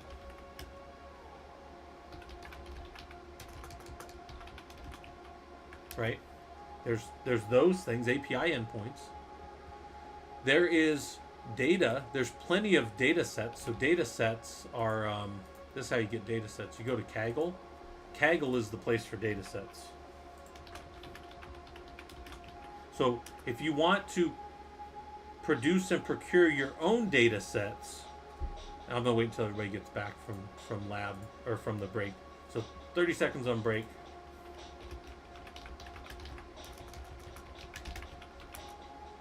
I'll talk about those in a second. But yeah, there's a lot of Robodom. That's probably the most accurate thing I can think of. There's a lot of stuff out there for this. But hold on. We'll wait till we come back from ads real quick, because we're on ads on the Twitch side. I don't see anybody talking on the YouTube side, but if anybody is on YouTube, if you talk on there, I should see it. Just takes a little while to catch up. Okay, so you guys should be back from ads. What I was saying with those different things is there are a lot of trainings out there with like projects like NOAA and different, there's all kinds of government stuff that you can get trained on and look at the data, because they know that somebody just messing around with the data is going to do better than a bunch of research scientists that do it professionally, because they're not looking at the data in a fresh way. And I do research. I can tell you guys, it is very regimented on everything you're doing. You don't have a lot of leeway like you do if you're just pulling data sets and doing whatever the hell you want with it, right? So a lot of times the government has found people do really good work if they're interested in doing stuff for free, if you will, right? So there's that. And then the reason I showed the data.gov is if you don't want to get pre-procured data sets, you just want to pull data out of an API, use that data.gov. If you want data sets that people maintain and actually maintain to up to 10 different levels of quality that Kaggle has determined, if you want to practice your data ingest and cleaning of data, and then like linear regressions and distributions and histograms and all that kind of stuff, Kaggle is one of the best places, because they have, if you say, okay, I'm just starting out, I want to get a level 10 data set that is completely documented, and there are like 0 to 1% errors or null data points, and I just want like this really clean data, that's where you can find it. But then when you get your methods down and you're like, oh, I know how to clean data, I know how to put a null in there and then remove it from the application of like a mean, but then also I know that I can just generate, like if my data is in a normal distribution, I can just generate data for those based on the other numbers if I want, right? And I do this in some of my college classes, like in some of our Six Sigma stuff, where I show students how to do a normal distribution and then generate numbers based on the other numbers around it, so that we have good data points, right? Or you just throw that whole data line out if it's not that important, right? I mean, especially if you're just feeding it into an algorithm. But these are things that I would go look at. What other ones? There's there's all kinds of tools out there. Real quick, so that was the answer to that, I hope. Six Sigma. This is one of the things I tell you guys. I think you should spend time here if you don't have a strong engineering background, but you're like, okay, Scott, just the facts, sir. Just tell me. You told me at the beginning of this talk that I could take off the in the engineering field after college part. What would I want to at least like? I want to have at least the base understanding of like some engineering stuff. And I say, this is what I would tell you. I'd say there's a free certification on that link I just sent, Six Sigma Council. The Six Sigma white belt is free. You can take the Six Sigma white belt test for free. You do have to study for it. The certification training is free. So look, here's free training right here. It's free, right? I don't get paid for it. You're not paying them for it. There's no paying. You're just going and learning a bunch of stuff. But what is Six Sigma about? Six Sigma is a total quality management methodology. So we have total quality management, and then we have Six Sigma. They're opposite ends of a spectrum of ways that we do what's called scientific management. Improving the processes of things by measuring them, right? And total quality management tends to be Deming, and then Six Sigma tends to be the idea that you have to have a champion from the organization. You have to drive this stuff down. But it's statistical methodology to figure out how many deviations you have from the statistical mean.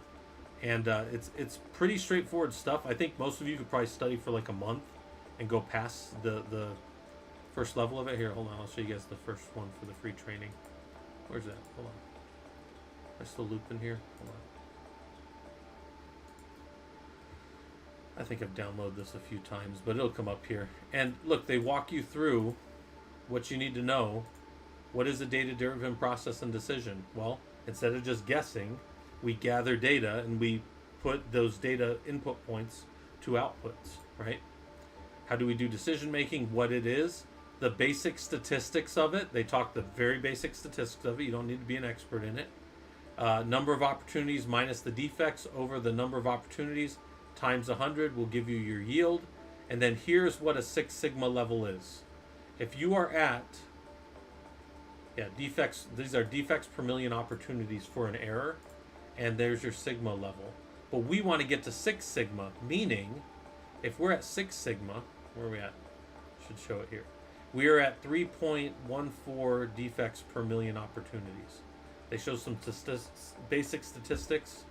They talk about DMAIC, which is define, measure, analyze, improve, and control, I believe. Yeah, there you go. Define, measure, analyze, improve, control.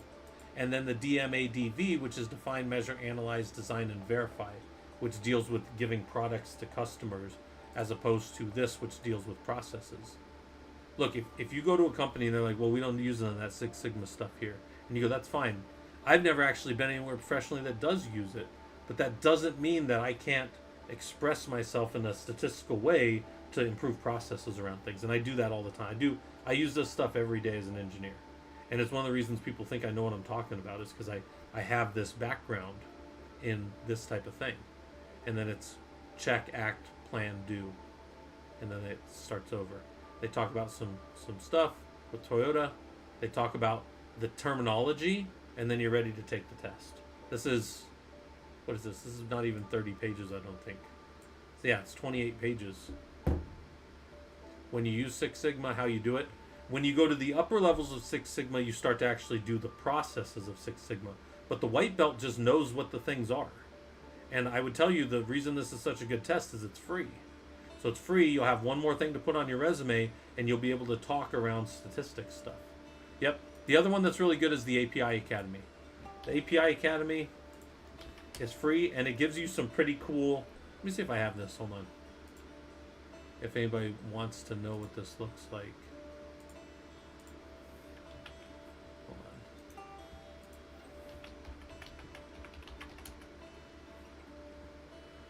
Hold on. Wait, is this one of them? Hold on.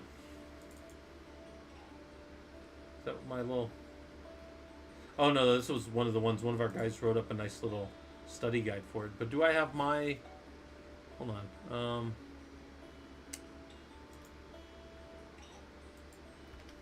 I want to see if I have my little certifications from it. From when I did it, right? Because they send you cool little certs. Sold out data, is it in here? No.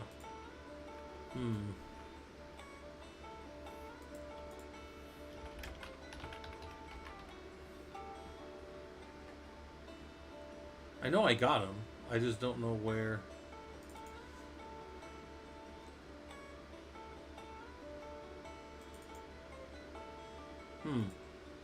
I don't see mine. But anyways, they can send you a pretty cool little thing.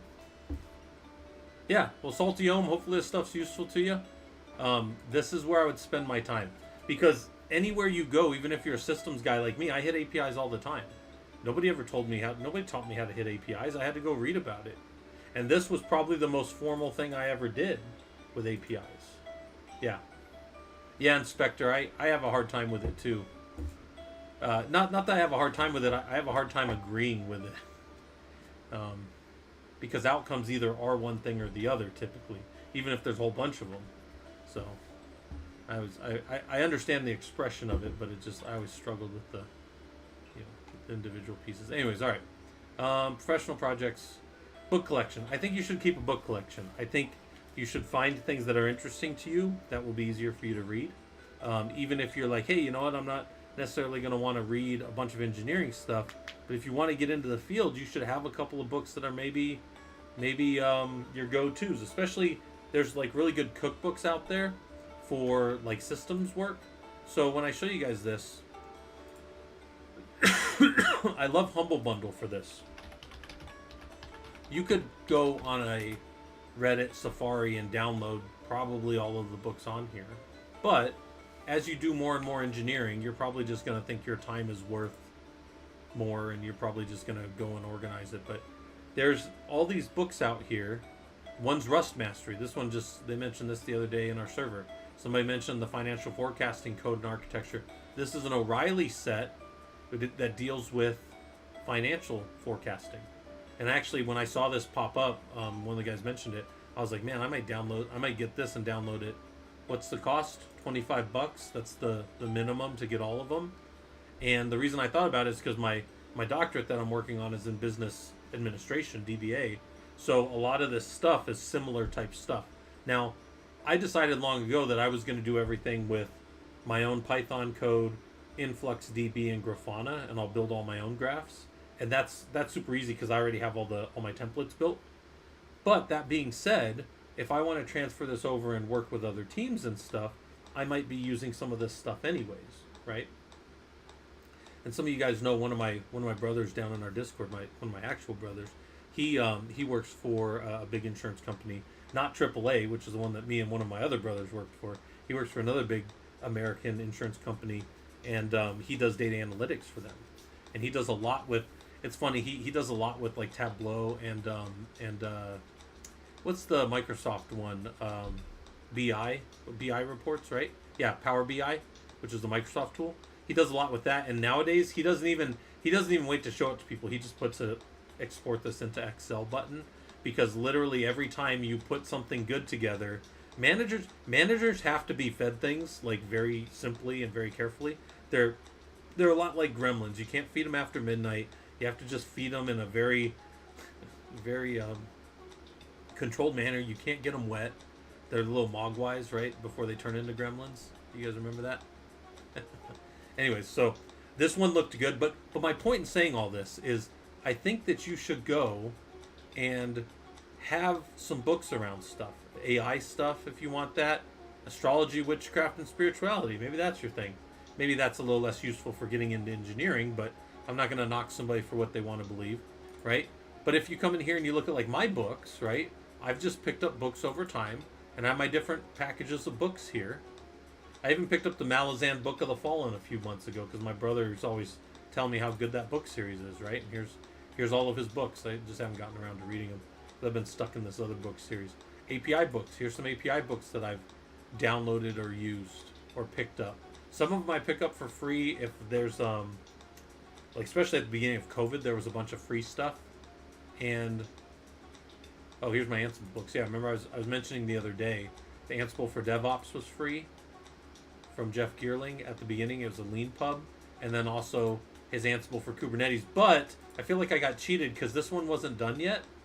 Oh no, there's some stuff there. Okay, but I was gonna say I didn't think he had anything in here when I looked at this the other day. No, it's all there. Okay, it shows you how to go. You can do Docker image builds and push your code out to your Docker image, all that kind of stuff, right? But I'm not going to put his books out there or whatever, but I'm saying like these were all free at the beginning of COVID. I think they're like $15 now each or something, but that's a little more pricey than going and getting all of these data science books from like a Humble Bundle. And these books literally come up every 2 months. So sometimes we even do giveaways on here for books. So I just want to let you guys know, like, I think that books are super useful. They're deeper reference. You can sit down and read one and work through projects and stuff like that. Also, one of our guys, Salty Catfish, who he's probably not around right now, but he streams pretty regularly, or he's at least a few times a week. He's been going through some stuff that he bought on. He's a professional Python guy. He's a full stack developer, but he does a lot of Python, and he has been going through some projects on there and stuff, doing some of this stuff. So even if you go to his page and just find some of his older stuff, and follows are free, so feel free to follow him and hang out down there. Started using bean count, so I'm relying on my own shitty Python code. Well, hey, that's you know, as long as it works, right, Inspector? As long as it's giving you data points that you can read and use, right? And all kinds of people use all types of different things to make financial decisions, right? There's a lot of different things that are out there. All right, industry discussion, right? This is maybe the most important part of all the things that I've been kind of pulling up and showing. All these, I showed all the other stuff. I showed the API stuff. Okay, I think like getting your finger on the pulse of what's going on in the industry is probably one of the most important things. And I tell you guys, if it's not me, if you like those guys who just get up there and tell you you got to use NeoVim and you got to type like I do or you can't do this stuff, maybe some people, apparently a lot of people really like that stuff. Some people make their whole time on Twitch about arguing over this and this. Like people love to divide people because people love arguing. They turn it into like a soap opera, right? And soap operas have been running in this country for like 90 years, so they're pretty popular. People like soaps. Right? They've been running as long as there's been TVs, right? So maybe not quite 90 years, but so immersion, very important. Find something that kind of works with you. Yeah, something that kind of works for you. Find technology podcasts that are on topics that are interesting to you. Everybody tells me they want to get into security, but it's like, well, how much security have you done this week? And you're like, oh, well, none. Well, there you go. Like, there are things out there that are free for you to go hear about these things. Slack, Discord, Usenet groups on the topics that you're interested in. Here's one. This is a bunch of CISSP training docs. And then at the bottom of this, there's lists of podcasts. So I'll link this to you guys. This is if you were telling me you want to study for your CISSP. Here you go. Here's a bunch of source documents for the U.S. privacy laws that exist. Boom. If you know about the Graham-Leach, it's the Bliley Act of 1999, right? You want to go read about it, you can. Some people that's going to be a little boring, so you might want to go spend some time doing some other stuff, but all kinds of stuff here. Here, link to salary survey information. What's this look like? See an article, entry level. That doesn't look like there's anything. It probably got, some of this probably got deleted. But yeah, it looks like this just takes you to a generic page now. There's a lot of stuff out there, guys. And again, if it's not here, go find somewhere. Like, it's not going to hurt my feelings that much. I mean, I still have my college students that have to listen to me. And then I have my junior engineers who also have to listen to me. But this is another one. One of my friends got really involved with this Measure Slack and Measure Camp. And this is a link to an older one. But they should have... They have this by... Let's see if they have this by year. Because they should have the newer Measure Camp stuff up. Measure Camp. There's upcoming ones. And are they doing another one in the U.S. this year? They have Run Your Own. One of my friends, Jared, has talked at quite a few of these.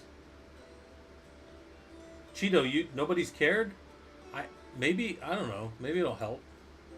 I just think it's a positive differentiator, you know. But Cheeto, you're not looking right now, right? You're working, aren't you?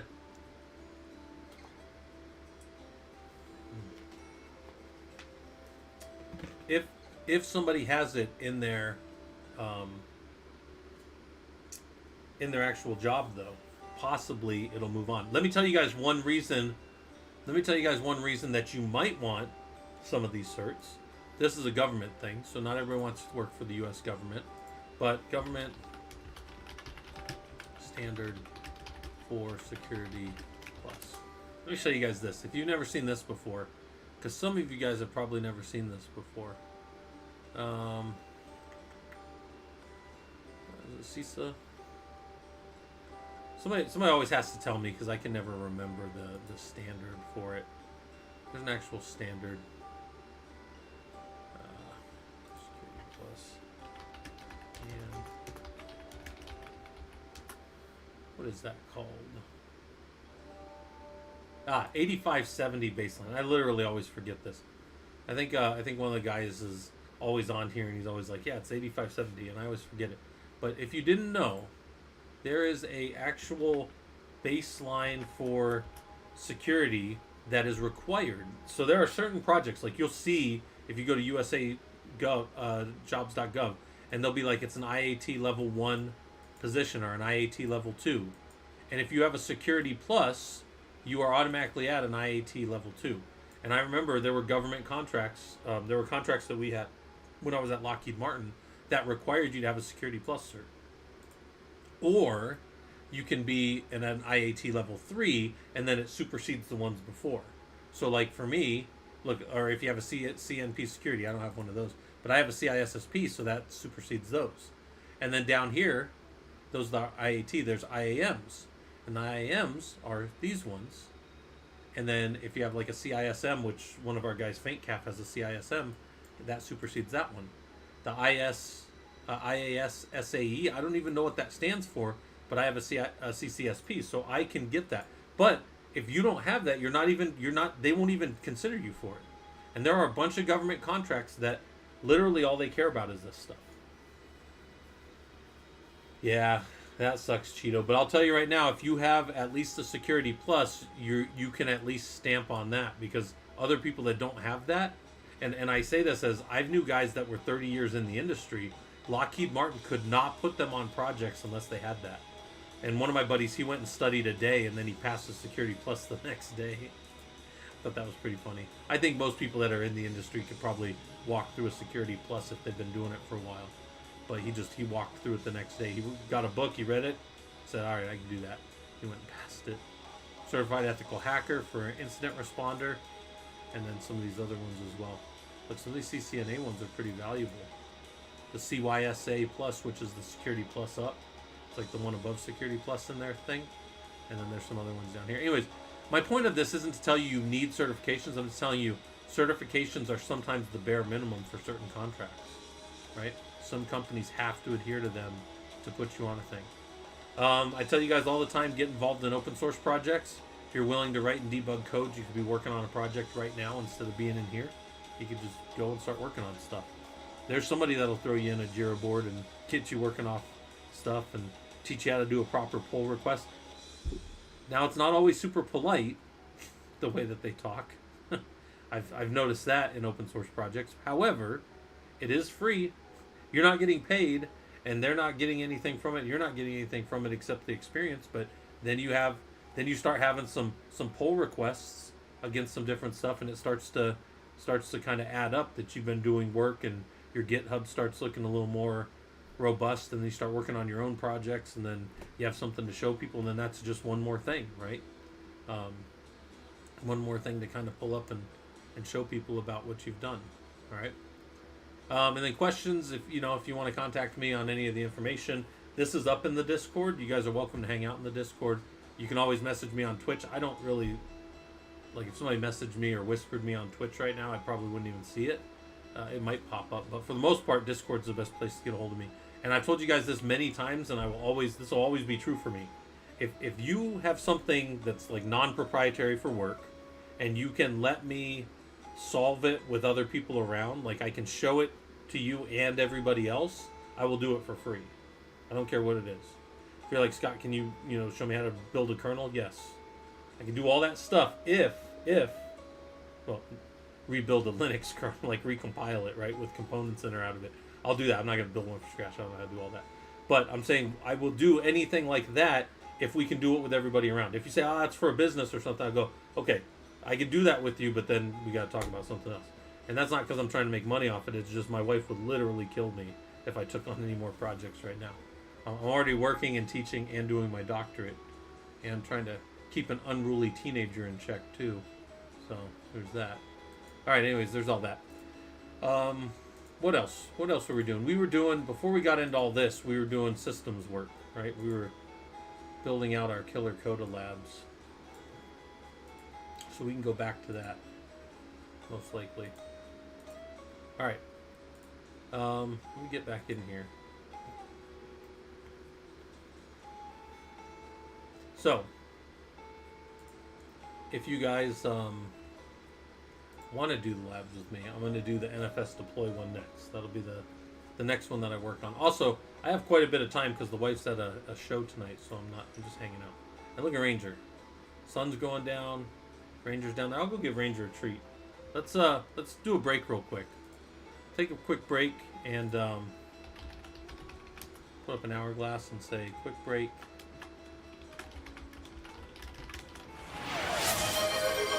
Quick break and Ranger treat. Yep. Technically, that's your Ranger check right there, Inspector. So that is the definition of a Ranger check right there when we check on Ranger. So, all right, gonna stop, restart my timer. Take a break if you need it. We'll be right back. We'll get into some Linux labs. Make sure all the stuff's good. Okay, I'll be back.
All right, you guys see Ranger down there eating?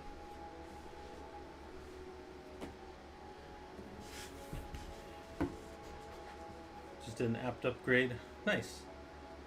Well, I got 5 more minutes on my break, so I'm going to check some stuff on my computer real quick. Check some college stuff out. My going to college stuff, right? What's going on here? Good, good. Nothing too crazy going on.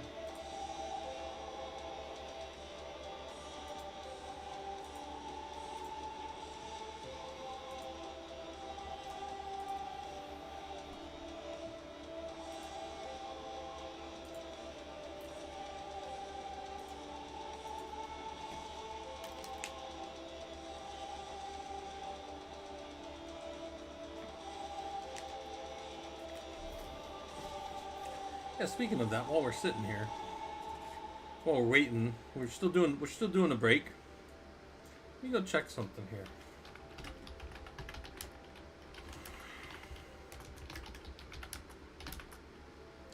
Did I ever set up? Did I ever download? There's a NixOS, but I think that's probably a little bit older version. Let's go look at what NixOS is up to right now. Hey Ranger, gonna lick his bed forever.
Alright, hold on a second here.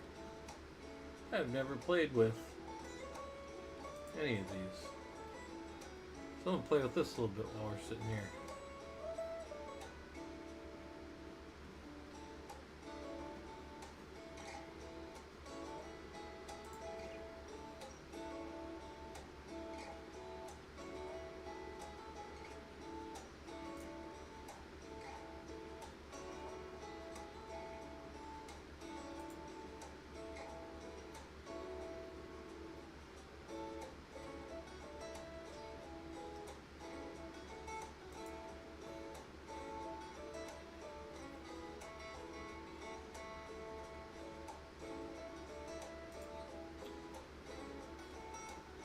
Still on break, guys, if you're wondering why I'm not talking too much.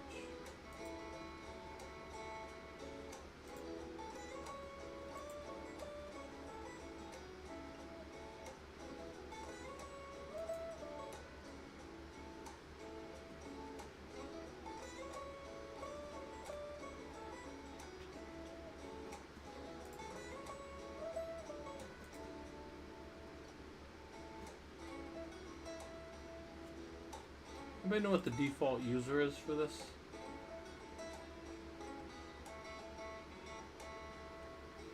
Inspector, you use NixOS, don't you?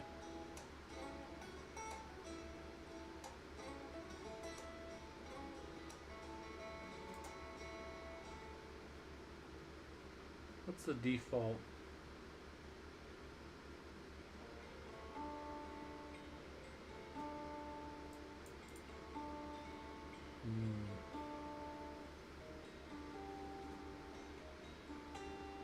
Their default user though.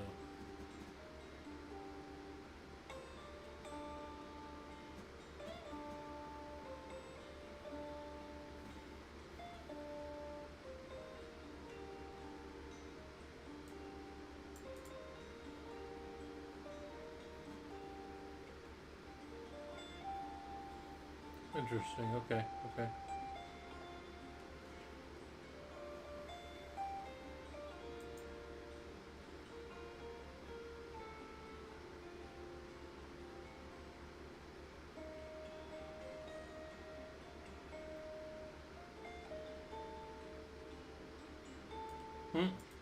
Hey, look at this, Inspector. You have the option to allow unfree software.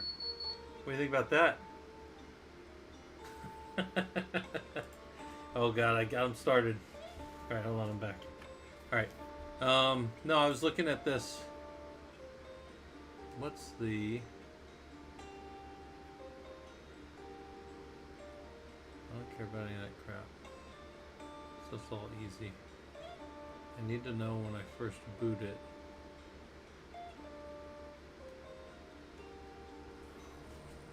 Okay.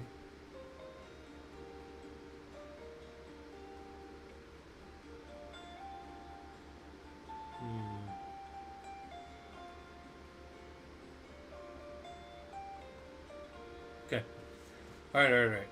What are we doing here? We're doing some lab stuff. Yeah, Debian capitulated on the firmware blobs and they're yeah. All right, so let's get back to doing some Ansible.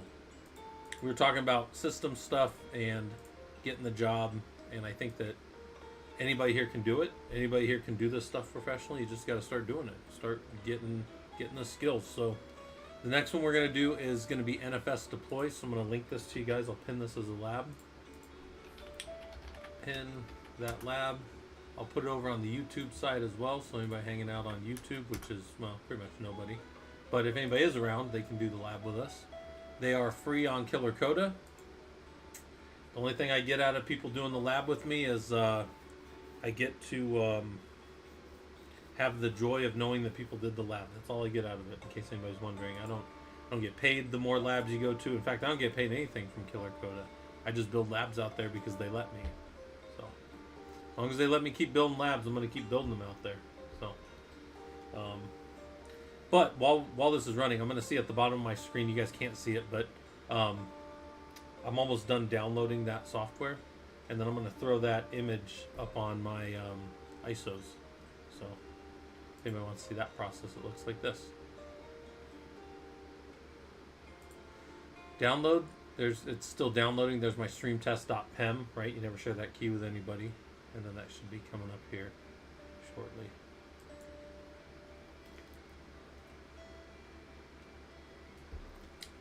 Give this a second here. Also, let me go make sure I have my where's that thing at? What do I need to do here for chat? Oh, activity. Nope. Shoot. Didn't mean to do that. Feed.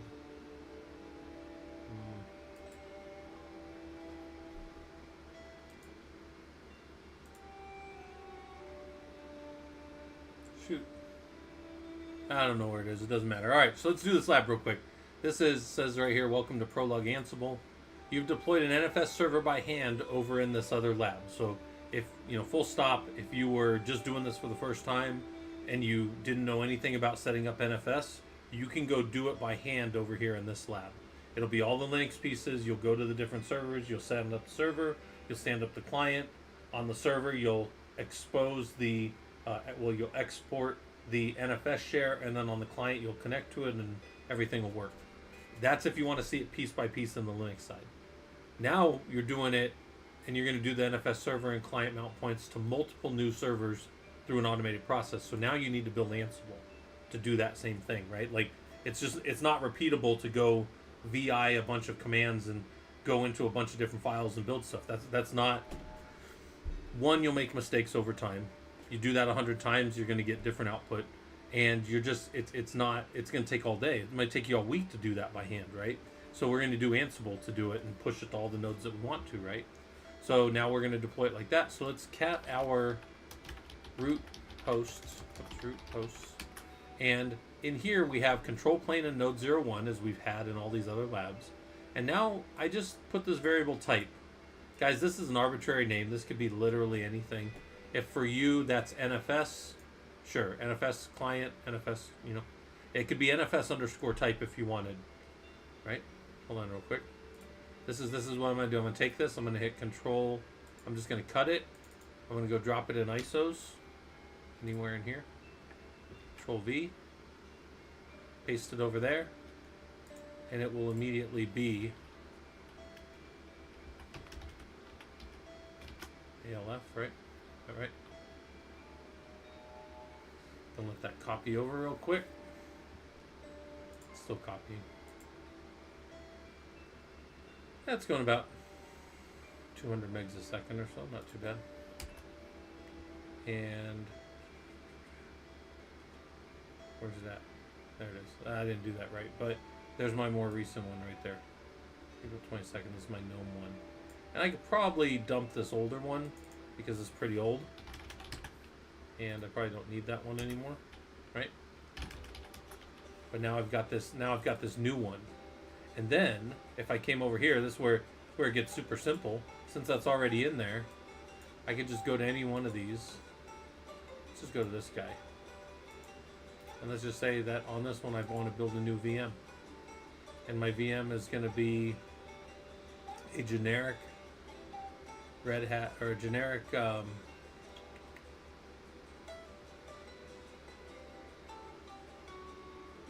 Enterprise Linux. I don't see a generic. I thought I had a generic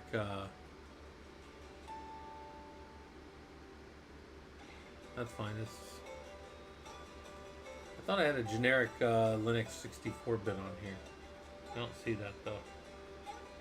But I don't know what Nix is under the hood, so I could skip a template. I don't see one.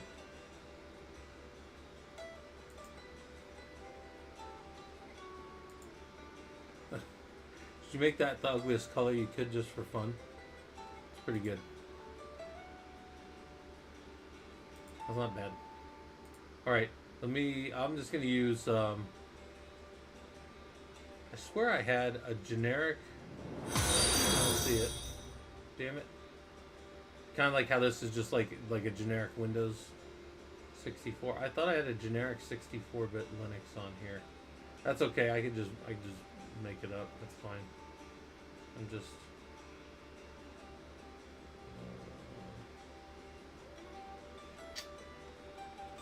I do not see it. That's the hot dog stand colors. Oh god, that's awkward.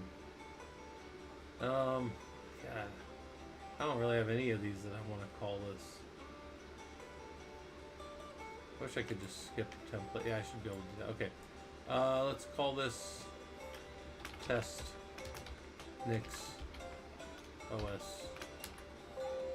DVD. We'll drop a DVD in it right now because that's what the build's going to be. And then we'll go to next. We'll let it assign. That's fine. We'll give it 4 cores since it's going to have a 4 gigs. That's fine. No GPUs on here. 30 gigs. Let's add. Let's call a disk. We'll call this Nix disk. Fine. And we're just going to make this. We'll stick at 30. Especially, I'm interested in how this is immutable. I'll put on lab storage because I got space there, and I don't need this other disk.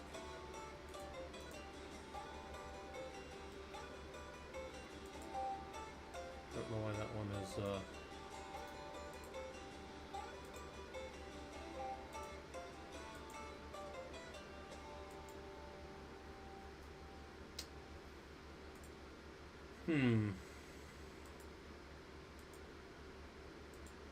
I don't know why this other disk wants to be there, but that's fine. I don't care. Create it. See what happens. Alright, while that's coming up, we'll watch that right here. It'll pop up as one of these here shortly. Let's go back over here. Let's run through a lab a little bit, and let's keep going on the lab, because I know some people haven't been here for the lab, so they're like, hey, I'll work through the labs a little bit. And did I miss anything? No. Okay, good. So here's our NFS deploy, and over here on the questions kind of add a little bit of color commentary to everything else that's going on. It says in the NFS deploy YAML, what is happening in the roles and what determines how they apply to each system. So there's some things that happen as inheritable roles, and how do we do decisions around that. What does showmount-e do on node 01? Why is this important to check before you go into the client piece? Well, that means that the mounts are properly being shared. What does the file, or why does the file you write show as being owned by nobody and no group?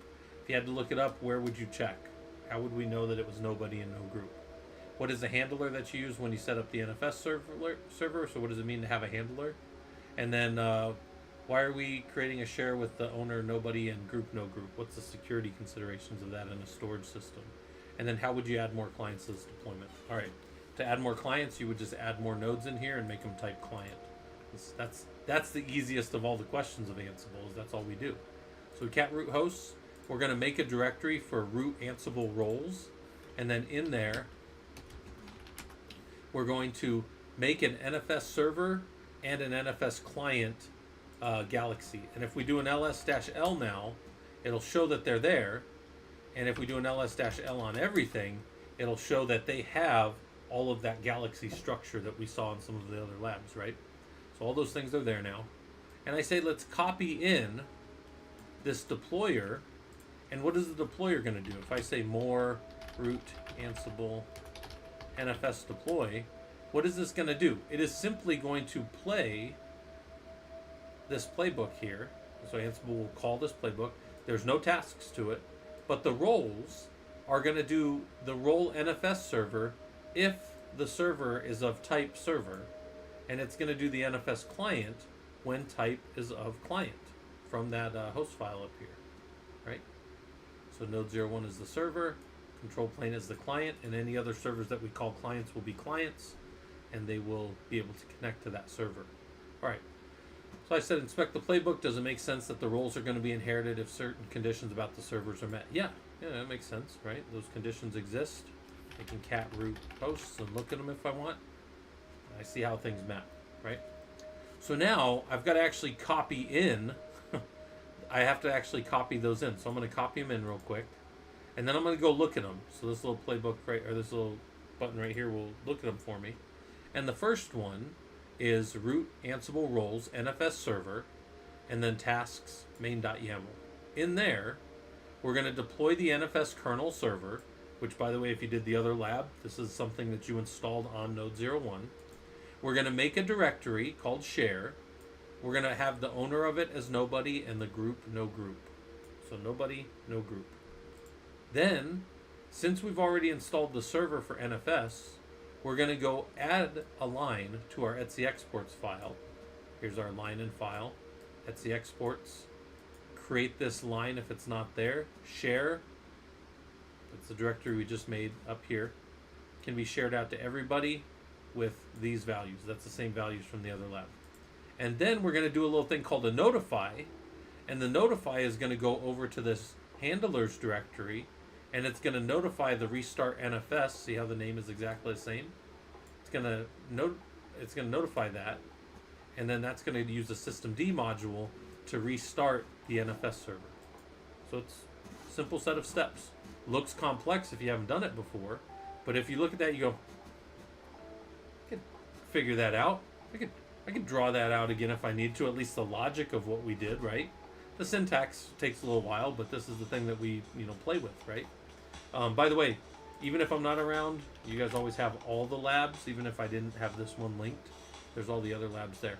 So now I'm going to execute this playbook, and you might notice that the only thing I've copied so far is the NFS server.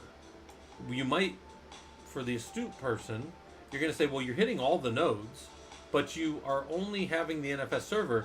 The client is going to go try to run their roles, but there's no tasks, so it's just going to skip. It's not going to error. There's not going to be any red here. We're going to run this, and it's only going to do the server setup for us. So let's look at that real quick.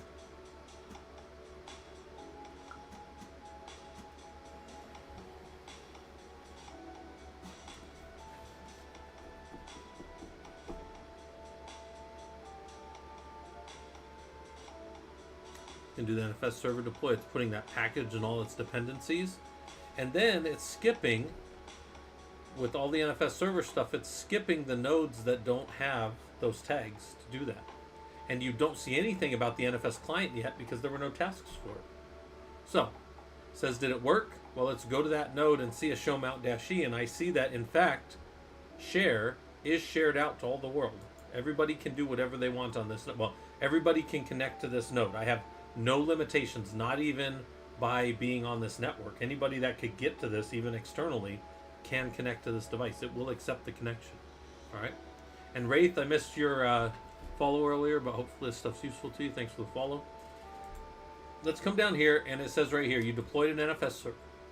Now you need to configure the client portion of the playbook to properly install the NFS client, and then mount that shared directory so that now the control plane node can have that directory locally on it so that applications or whatever can connect to it and do the things it needs to do, right? So I say write or copy over the tasks main to the NFS client and use it to create the client mount points with Ansible and then verify that the mount point's working. So we're going to copy in the client's main and then we're going to cat that file out. And here's everything we need. We need to install the NFS common packages so we can be a client. And then we're going to use the mount module to mount in /mnt the source node01/share. This tells us when we're done with the name of the server. This is a delimiter, and then the file path that we want to mount. We can't mount anything else. We can only mount the path that is shared out by that server. FS type is NFS because we're not mounting something else like EXT or XFS or some local file system type thing. And the state is mounted. So, real quick, if you wanted to, you could cat etcfs tab. Oh, there's no A on the end of that. etcfs tab, and you see there's only 2 mount points in there. There's the root and the boot EFI. Those are the only 2 things defined in etcfs tab. So we've got our playbook set up as an inheritable role. We're going to run it. And let's see if this installs. It's skipping all the things that don't need to happen. Actually, it's doing the server stuff, but the server stuff's already done. Now it's going to start doing the client stuff. So see, the server stuff just gets ignored because it was already done. And the control plane still gets skipped. And then now the client is going to be installed and the node 01 is going to get skipped because it's a server, it's not a client. Now you might ask, couldn't a server be its own client? It absolutely could. It absolutely could mount it as /mnt and then all the software across the system would be the same. So check this out real quick. If I cat my etcfs tab again, now there's that mount point, and if I do a df-h, there's that mount point right there at the bottom. I said I could check it real quick. We could do a mount and then grep for NFS, and there's my NFS share right there. I also see where it's connected to. If I were to do a host on node 01, host isn't there, huh? Really? And let's look. Oh well, not in the domain. Anyways, all right. If you grep node 01 out of etc host, whatever. Oops. There it is. So we could see that we have mounted off of the address 172.32.2, which is node 01 in this environment, right? And we didn't need to know that. We just needed to know the name of it to mount it. And the etcfs tab file also didn't need to know that because it's right there. Node 01 by name. And it's going to go resolve that name for us, right? All right. I said, is the file system mounted? How does the etcfs tab entry look to you? It looks a little crushed down. I might separate it out a little bit and make it look nicer. Would you have built it the same way? It depends. I've told you guys before, a lot of times this is the way Ubuntu does it, but this is the way that like Red Hat does it. Like if you're ever working in like a Red Hat system, it's gonna look more like this. Oops. Red Hat will look something like this. Right? And it's just a cleaner looking like way to look at this file. This is what a Red Hat system will look like by default typically, like when you first look in it, because it's just God, it's such a mess the other way to see what's going on, to see where the fields all delimit, right? Yeah, they're just spaces or tabs. It doesn't matter. It all is ignored for spaces. It takes what's called a greedy regex of the spaces and just collapses them all down as white space. But yeah, that's how I like to make them look. So that's and that's preference, but it's also what your team is going to be able to support later. And you'll go look. I'll look at stuff sometimes and be like, man, who the heck did this? And I'll be like, my name will be at the top, and I'll be like, can't believe I left this so ugly looking, right? Well, and ugly in the sense it's like form follows function, right? If it's good in that it works, then typically it will be of good form as well. But sometimes you leave things messy and it's not as clean. I don't like that. But For the most part, I try to keep things clean because then that's a good example for my junior engineers, that kind of stuff, you know. If you click this, it says, look at you learning Ansible. You use Ansible to deploy NFS server and client. So over here it said in the NFS deploy what is happening in the roles. One role is going to happen for the server based on how it's defined, how these I don't know what I'm thinking. How the type variable is defined.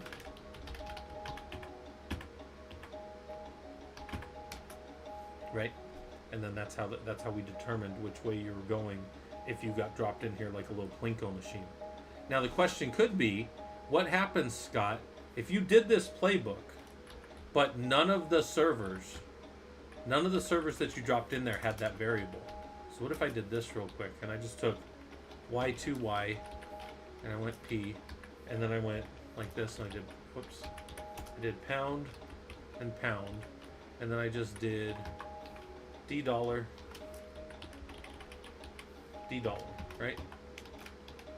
What happens now when I run that playbook? There's nothing that's going to inherit any of these roles. Watch what's going to happen in this playbook. Because this is important, right? There's this old saying in engineering, one test is worth 1,000 expert opinions. Well, what's going to happen? Let's see.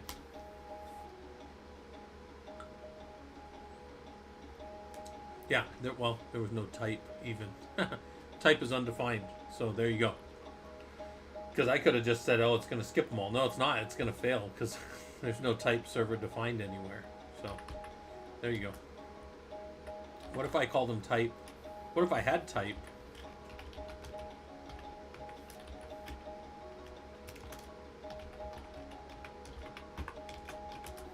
What happens there? Now I have type involved. Nobody met the conditions. What if one of them has type and the other one doesn't? These are the types of questions. Like this is actually what we're doing right here is the definition of hacking. I'm saying I don't know what the output's going to be, but let's run it. Let's see what happens. This will work for the one node, but it'll fail for the other because the type condition isn't there. Right?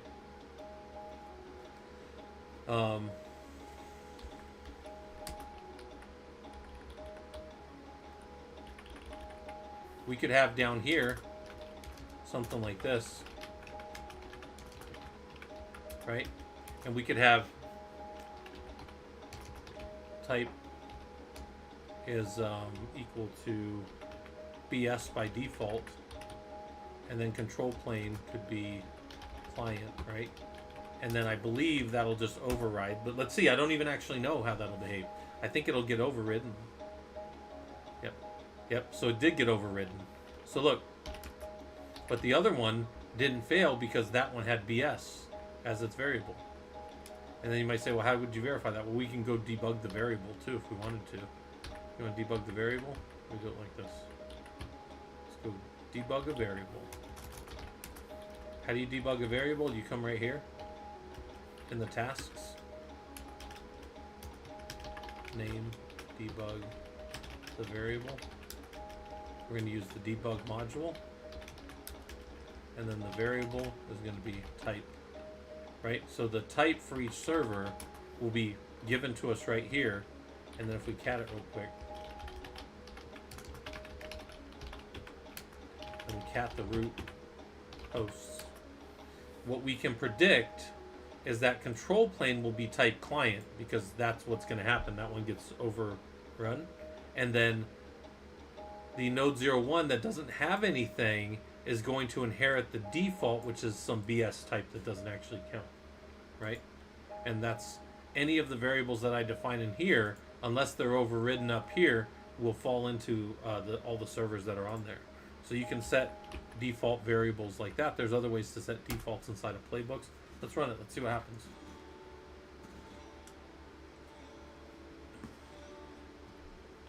By the way, I just learned something I did not know about Ansible. I did not know this. Look at the playbook. I 100% did not know this. Look at the playbook real quick. Tasks are up here. Roles are down here. But look at the order of execution. all the roles were inherited first. Here's the roles, roles, roles, roles, roles. Here's the tasks. I didn't know that was behavior. I thought it was going to debug up top, and then it was going to come out at the bottom. The roles happen first. That's pretty important right there, guys. That's pretty important. No, I did not know that. Roles happen before tasks. Roles are inherited before tasks. Even if the order, I thought the order mattered. The order doesn't matter. Roles happen before tasks. Who knew? Not me. Now I know that. I've never tried to do that before. I've never both inherited roles and done individual tasks. Never had to do that before. So, Robodom, there's probably a reason for that behavior. It was defined somewhere long ago by the people that keep those systems, but I don't know what it is. In a pre or post task, I guess I could probably change the order of execution on these. I've never used tasks like this. I just did that task to show you guys that we could debug a variable. Typically, I would do something like this down in one of the inheritable roles. And the reason I like to do that is because then all of my roles can just go and choose things based on, man, they can go based off the name of the server. Like if we have server type names that are like strongly consistent across all of our nodes, we could do Ansible underscore host name is like, or if this is in that, and then we can choose to go for like this generation of node and that generation of node, and we can find all kinds of things to, split our nodes up on. So, but I think I mean there probably is a pre-execution or something like that. I've never messed around with that, but I wonder if I could do it first if I really wanted to, or if there's a way. I don't know if there's a way to call the tasks first or not, but yeah. So that's interesting. Interesting little behavior. But the roles were called in order, so that's good to know. So they get inherited in order. So then we come over here and how do we dig deeper on this one? If we look at our playbook,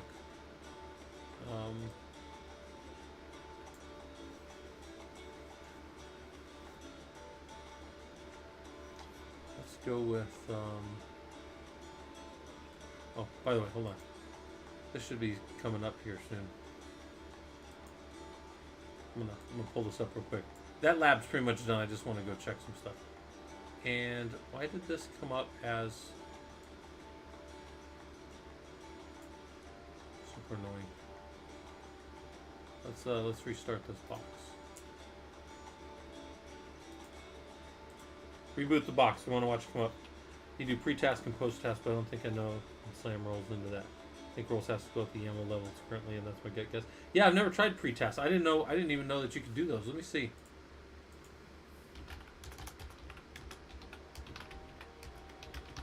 I wonder if this is something newer that I mean, I've been using Ansible a long time. I've never seen pre-tasks.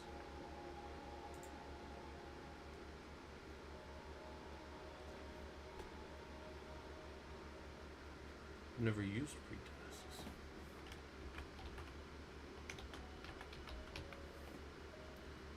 Oh, interesting. Yeah, I mean, honestly, I had never, ever even used those. I wonder when those were introduced. I mean, I also, once I find something, I never go looking for other things. But that's interesting. I've never even used that. We were using blocks last night a little bit. Okay, task. Alright. Let's go see. So read the documentation.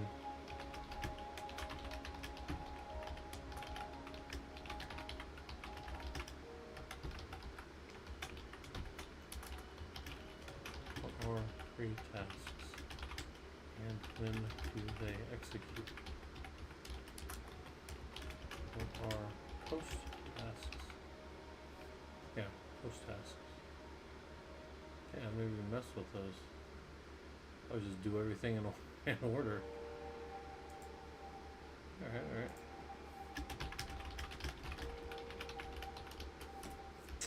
And then let's say, actually I need to add, this will be 4.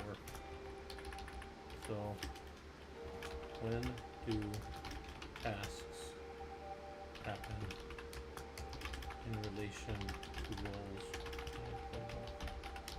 Why is this important? So now I know that. So right there in pre-task is executed before roles. Yeah, I see it. Yeah. There we go. That's good. All right. And then we've added that to our last lab. Then we actually have more labs. This was originally written where in lab 18 was my last lab. So now, let's go to this lab is. I'm gonna pin this for you guys that want to follow along.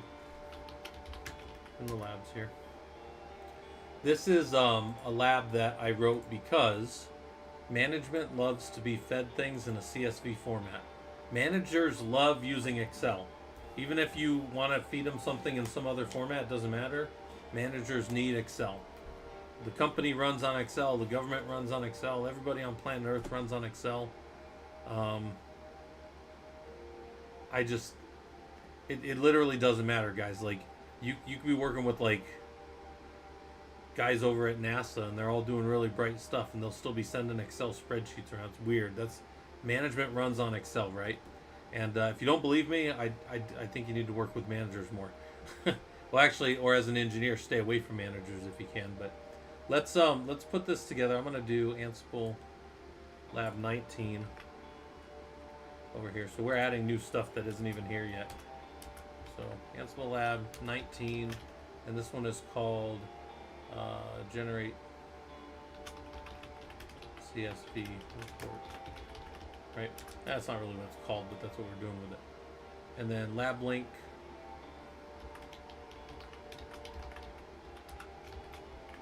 Oops. Need this lab right here. All right, here we go. So.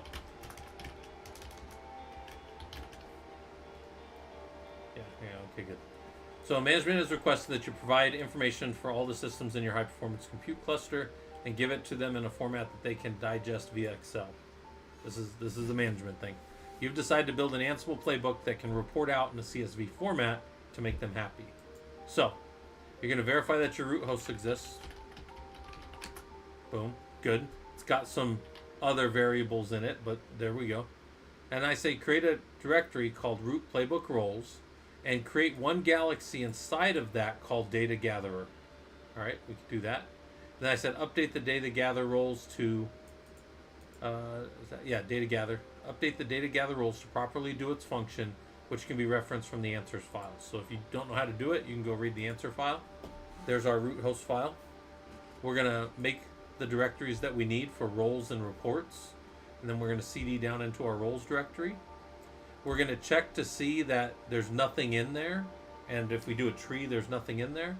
And then we're gonna look again, and when we did our Ansible Galaxy init with data gather, it made this nice structure for us for inheriting a role. That's the only reason I've ever used Ansible Galaxy.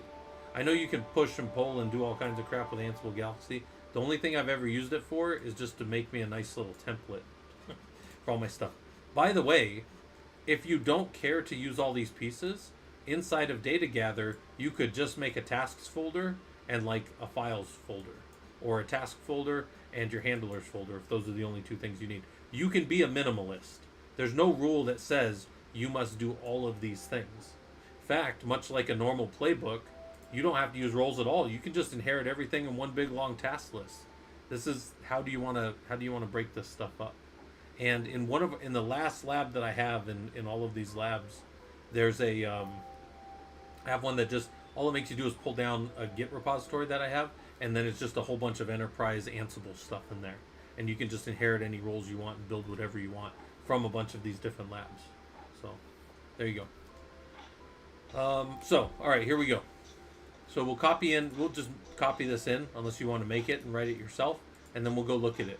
And all it does for the dataGatherer.yaml in our root playbooks is just inherit that role, data gatherer. That's all it does. We don't have any special decisions. We're not going to do anything else with that. And then we're going to copy in the answers over to the data gatherer tasks main. And then we'll go cat that file and say, what is this thing wanting to do? Well, so this is what I got from management. And actually, this actually happened a few months ago. That's why I wrote this. This actually happened to me. We have all these generations in one of our big compute clusters, 1,260 something nodes total, and they didn't know everything about the stuff. And I've only been on the project since June of last year, so I know the things that I know about the system. But they were like, "Hey Scott, can you go give us all of these things? Like the knowledge has been lost to management, and the knowledge has been lost from Lenovo, the vendor, and from IBM, and like nobody has these lists. Can you just go and hit all?" They're like, "Scott, because I keep all the inventories. I tell you guys, I generate inventories every morning. Generate them out of XCAT. I generate them out of satellite, our sources of truth in our environment."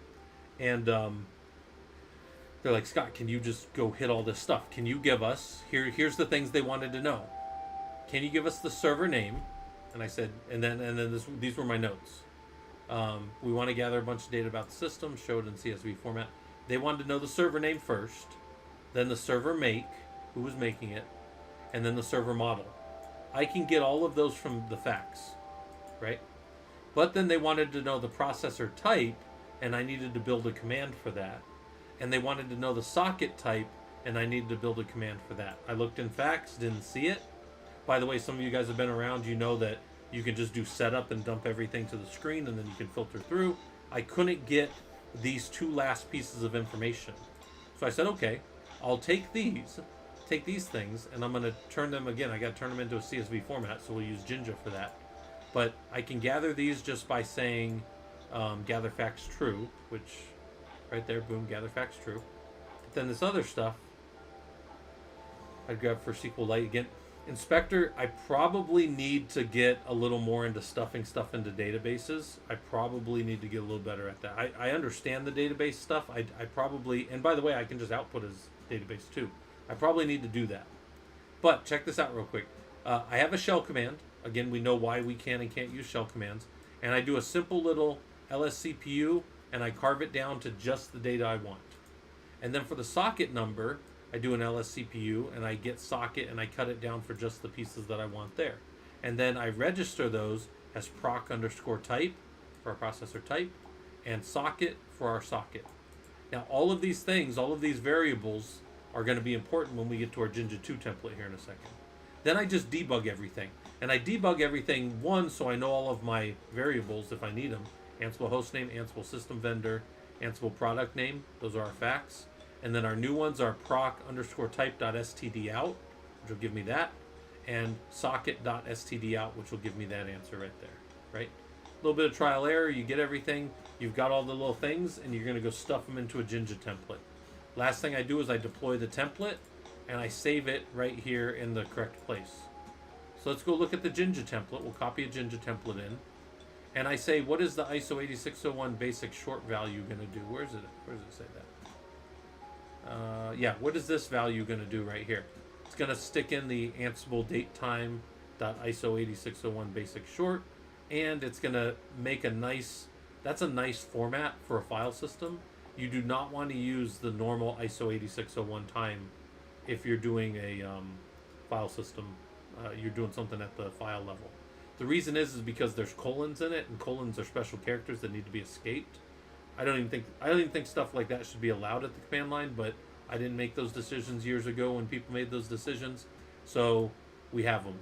And escapable characters inside of file system paths are absolutely a fucking nightmare. They're a nightmare to pull and to read and to do things automated against, because you can't. It's just annoying. It's just a hassle. You might as well just like do an asterisk well before you ever get there, so that it just catches everything in your file system. Anyways, all right, so we'll do that. I'm not going to sit around and complain, but let's look at that file now. What does that Jinja template look like? It looks like a hot mess, first off, but there's a reason it looks like a hot mess, and it's because when we drop this in, we have to give it as a format that can be read as CSV. So here's our CSV. As we look at this, as we loop over, Ansible datetime, date and time are going to be the first value. Well, there's our date and time right there. Then on our second comma value, because it's a CSV file, is going to be our host name. There's our node name. That's what they wanted me to call it. Then here's our server make, system vendor. Here's our server model, There's our server model. Then there's our processor type and model. So here's our processor type. And then, and then there's our processor type and model. Yeah, and then there's our socket right there. Socket number. Good. Yeah. Well, I'll tell you what. XML would be. I don't even know. I mean, if you tried to feed XML to a manager, I bet they'd kill you or like fire you from the company immediately. They'd be like, "What is this? I don't speak this sorcery." Managers, I'm just telling you guys, managers want CSV. And I was telling you guys earlier about my brother that's in data analytics. He does all these really nice Power BI and he does all these things. And he'll tell you, I'll have him come talk to the group one of these days on a Saturday.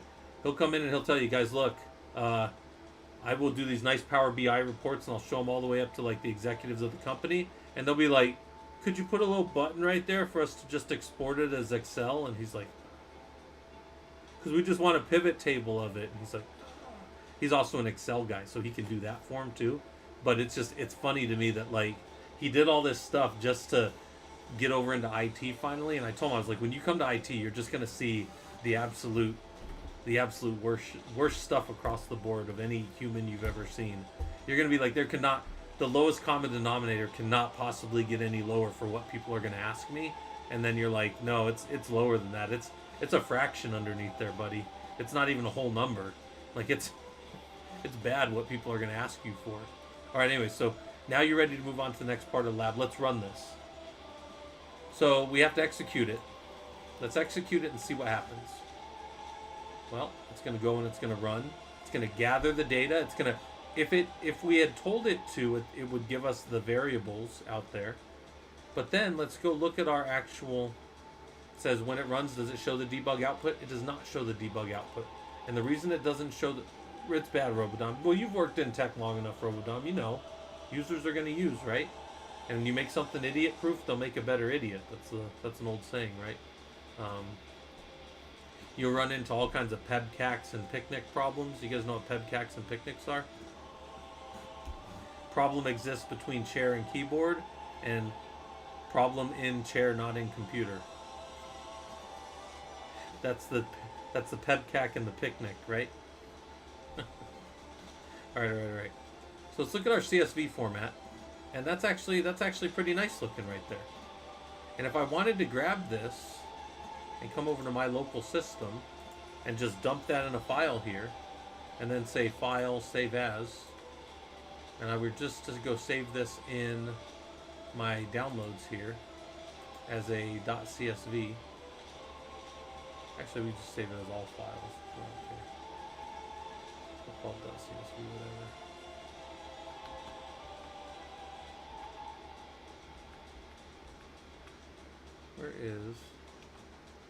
Here's all types, it doesn't matter.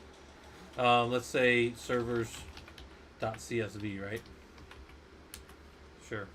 Then we come over here and we just go grab our downloads, and here's our servers.csv, and that should be in a format that is readable by management, and they can leave me alone for another few hours so that I can go sleep or watch Netflix or whatever I want to do, right? Oh, there we go. Yeah. So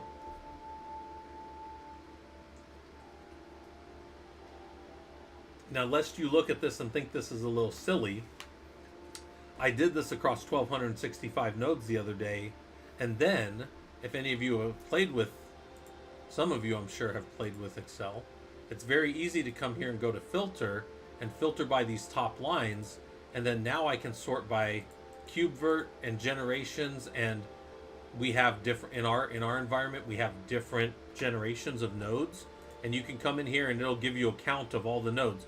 And one of the things that's not showing right here, but would show if I selected just this one but not other ones and hit OK, there would be a thing at the bottom right here, and it says right here count 6. Well, and it says that for whatever reason, but it would tell me that whatever I've selected is like 33 out of 1,265, and you can get really quick counts and stuff. It's a really easy way to manipulate data for, oh, I need all the nodes that have 6 sockets because they're a certain type of architecture. Or I need to just know real quick what all the types of architecture are. You got them all right there. So, you know, as I was doing the lab, I was kind of, you know, being a little tongue in cheek and talking trash a little bit about management. But it's actually, this could be a very valuable thing if you knew what you needed to see, but you wanted to use a tool to get it very quickly. And I try to tell you guys, I don't care what tool I use to get to the right answer quickly. It doesn't always have to be Linux. I mean, I use Linux, but I tell you guys all the time, like, it's whatever the tool is that gets me to the right answer as fast as possible. So, but I can pull information quickly with this, and then if I needed to, watch, I'm going to do the -VV this time.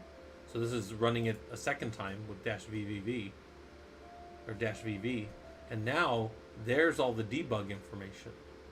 So if this may be the most valuable thing I show some of you guys that have been around. If you've never done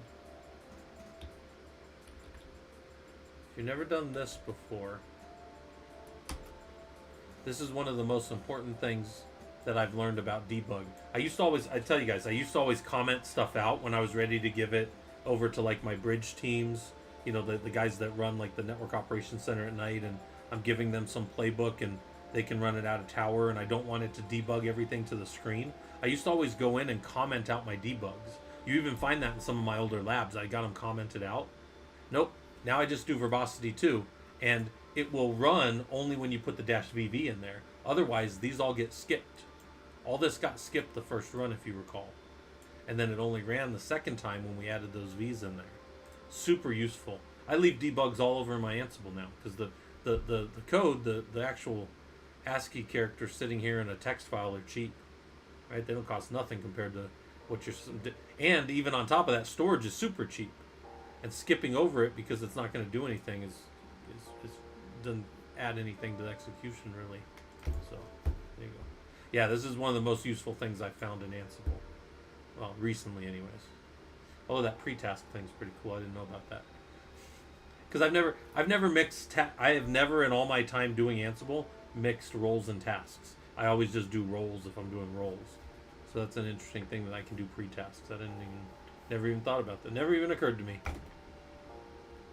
But I can see some uses for it with some of our other stuff, like moving things into host groups and that kind of stuff first. That could be, I can see some uses for that. Yeah, that might be good. Alright. So, I need to update with this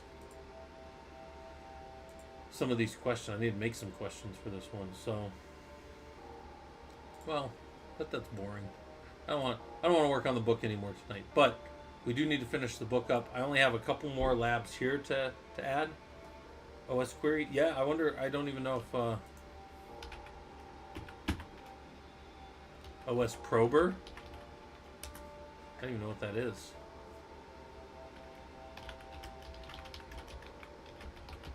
Is OS query its own? I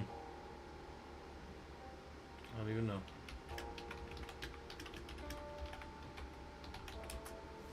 I don't even know where I'd get that.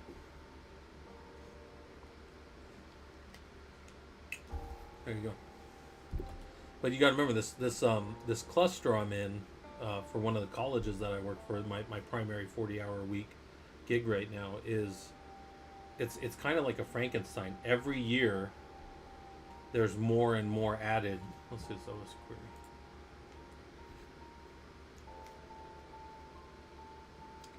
Somebody was showing Velociraptor the other day. You guys ever played with Velociraptor or something? Somebody was showing that for like observability into a system. I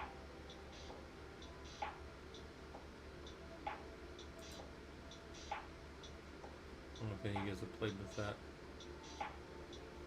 SQL powered. Okay.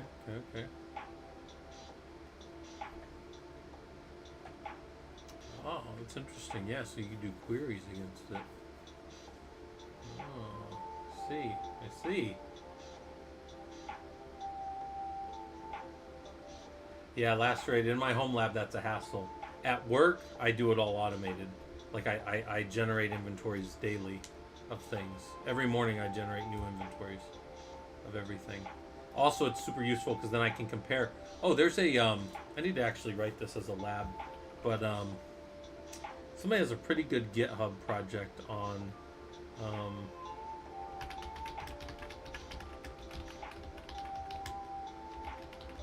somebody had a little GitHub Ansible inventory diff. Was it this guy, Scadulo? I think it might have been this guy.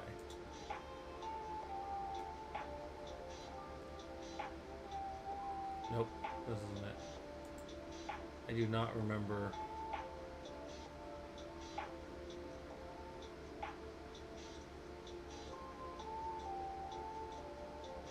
He used deep diff, which is a tool in Python. I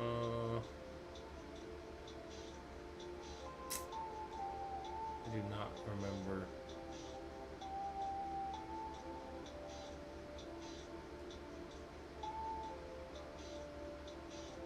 I don't know, it doesn't really matter that much. But anyways, the point is, you could do diffs between yourself. I could also just do a simple diff between them and find it pretty quick too.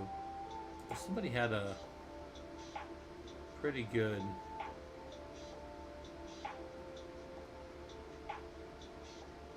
This might have been it. Yeah, this one was done by deep diff. This is a pretty good little Ansible inventory compare right there if people want it. And then you just, you get deep diff, JSON pickle. And then you can just put them into a couple files and compare them, and it'll give you a deep diff compare between the two. But might need to change that to Python 3, but anyways, that's just an example what's out there. I meant to watch this box boot and then I didn't do it. Let's give this one more reboot. We'll keep an eye on it this time. Anyways, so yeah, that's that whole lab. Check. It says, look at you learning Ansible. You create a role that pulled information and then report it out in a CSV format to keep the management fed full of tasty information, right? Management wants their information.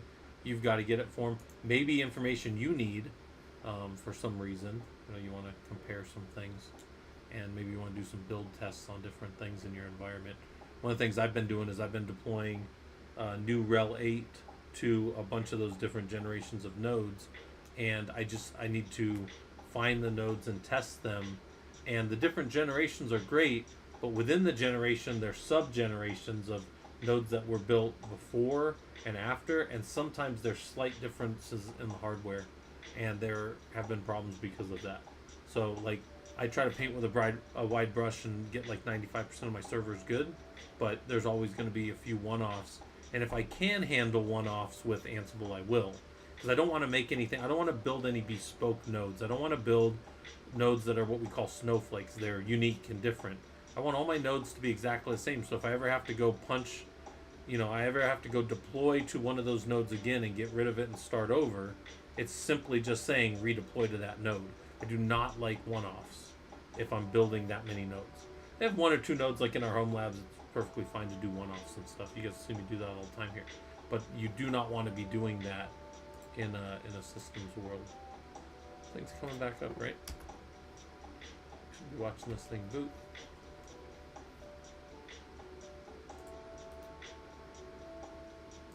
Thought I forced the reboot of this already. Maybe not.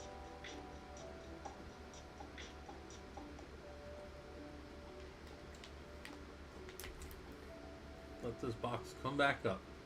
See if at least gets an option to pull up the old F12 for the boot menu. Nope, it beat me. I didn't get to the F12 in time. All right.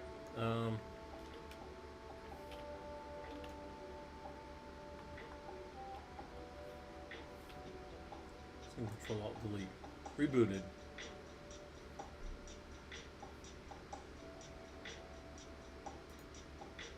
I missed the reboot even though I was watching at that time. How do you account for specific changes to a software when things get updated? So Robodom, how I do it and how most of us do it is I will update only one node in a test environment, and I will verify that my procedure is good. Well, hold on. Before I ever patch things, I always make sure that my build procedure is good. And you say, why is that? Well, because I can blow the build back to the start and then patch up to the version that I want and make sure that my patching is good on some test environment. Then when I'm ready, I blow it to the rest of the test environment and make sure that they all come up good. And then I go, okay, good. I've got those pieces done. Now I'm ready to deploy everywhere. F12. Still beat me to it. Alright, well, screw it. I'm going to just skip this. So, that's what I do, Robodom. I aim small, miss small on a small bunch of servers, making sure that my stuff is good. And then when I feel like, well, when I know through testing that my methodology is good, I push it to larger and larger sets of servers to make sure that my patching works. The reason I also, even if I feel like it's good, I still test it on smaller things is because invariably one or two things that you've missed are going to pop up again, and then you want to be able to blow those away. You want to be able to verify. Alright, force shutdown. Get out of here. I must have accidentally built that on a template or something. I don't understand. I don't know why that's such a hassle. Get out of here. They're all. No. Get rid of them all. Delete them all. Alright.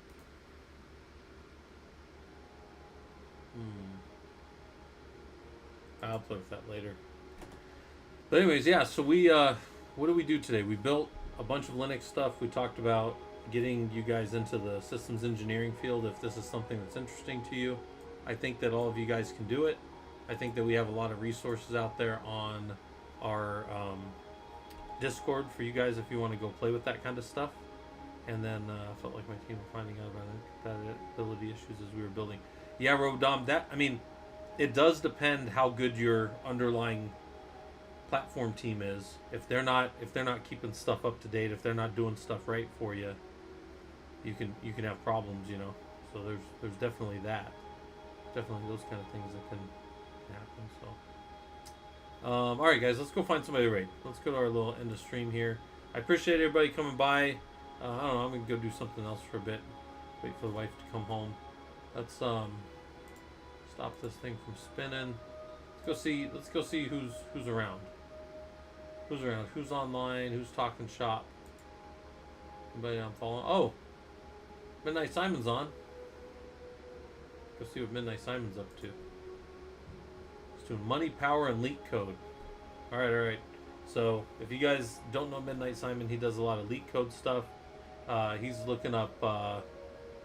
Looks like he's looking up some coding stuff and like the lowest energy cost of things. So all right, I will see you guys probably tomorrow night. I'm working on a paper, so I might not get on tomorrow for a while. But yeah, thanks from England. Yeah, hopefully this stuff's useful to you guys. I appreciate you guys coming by. All right, take care, everybody.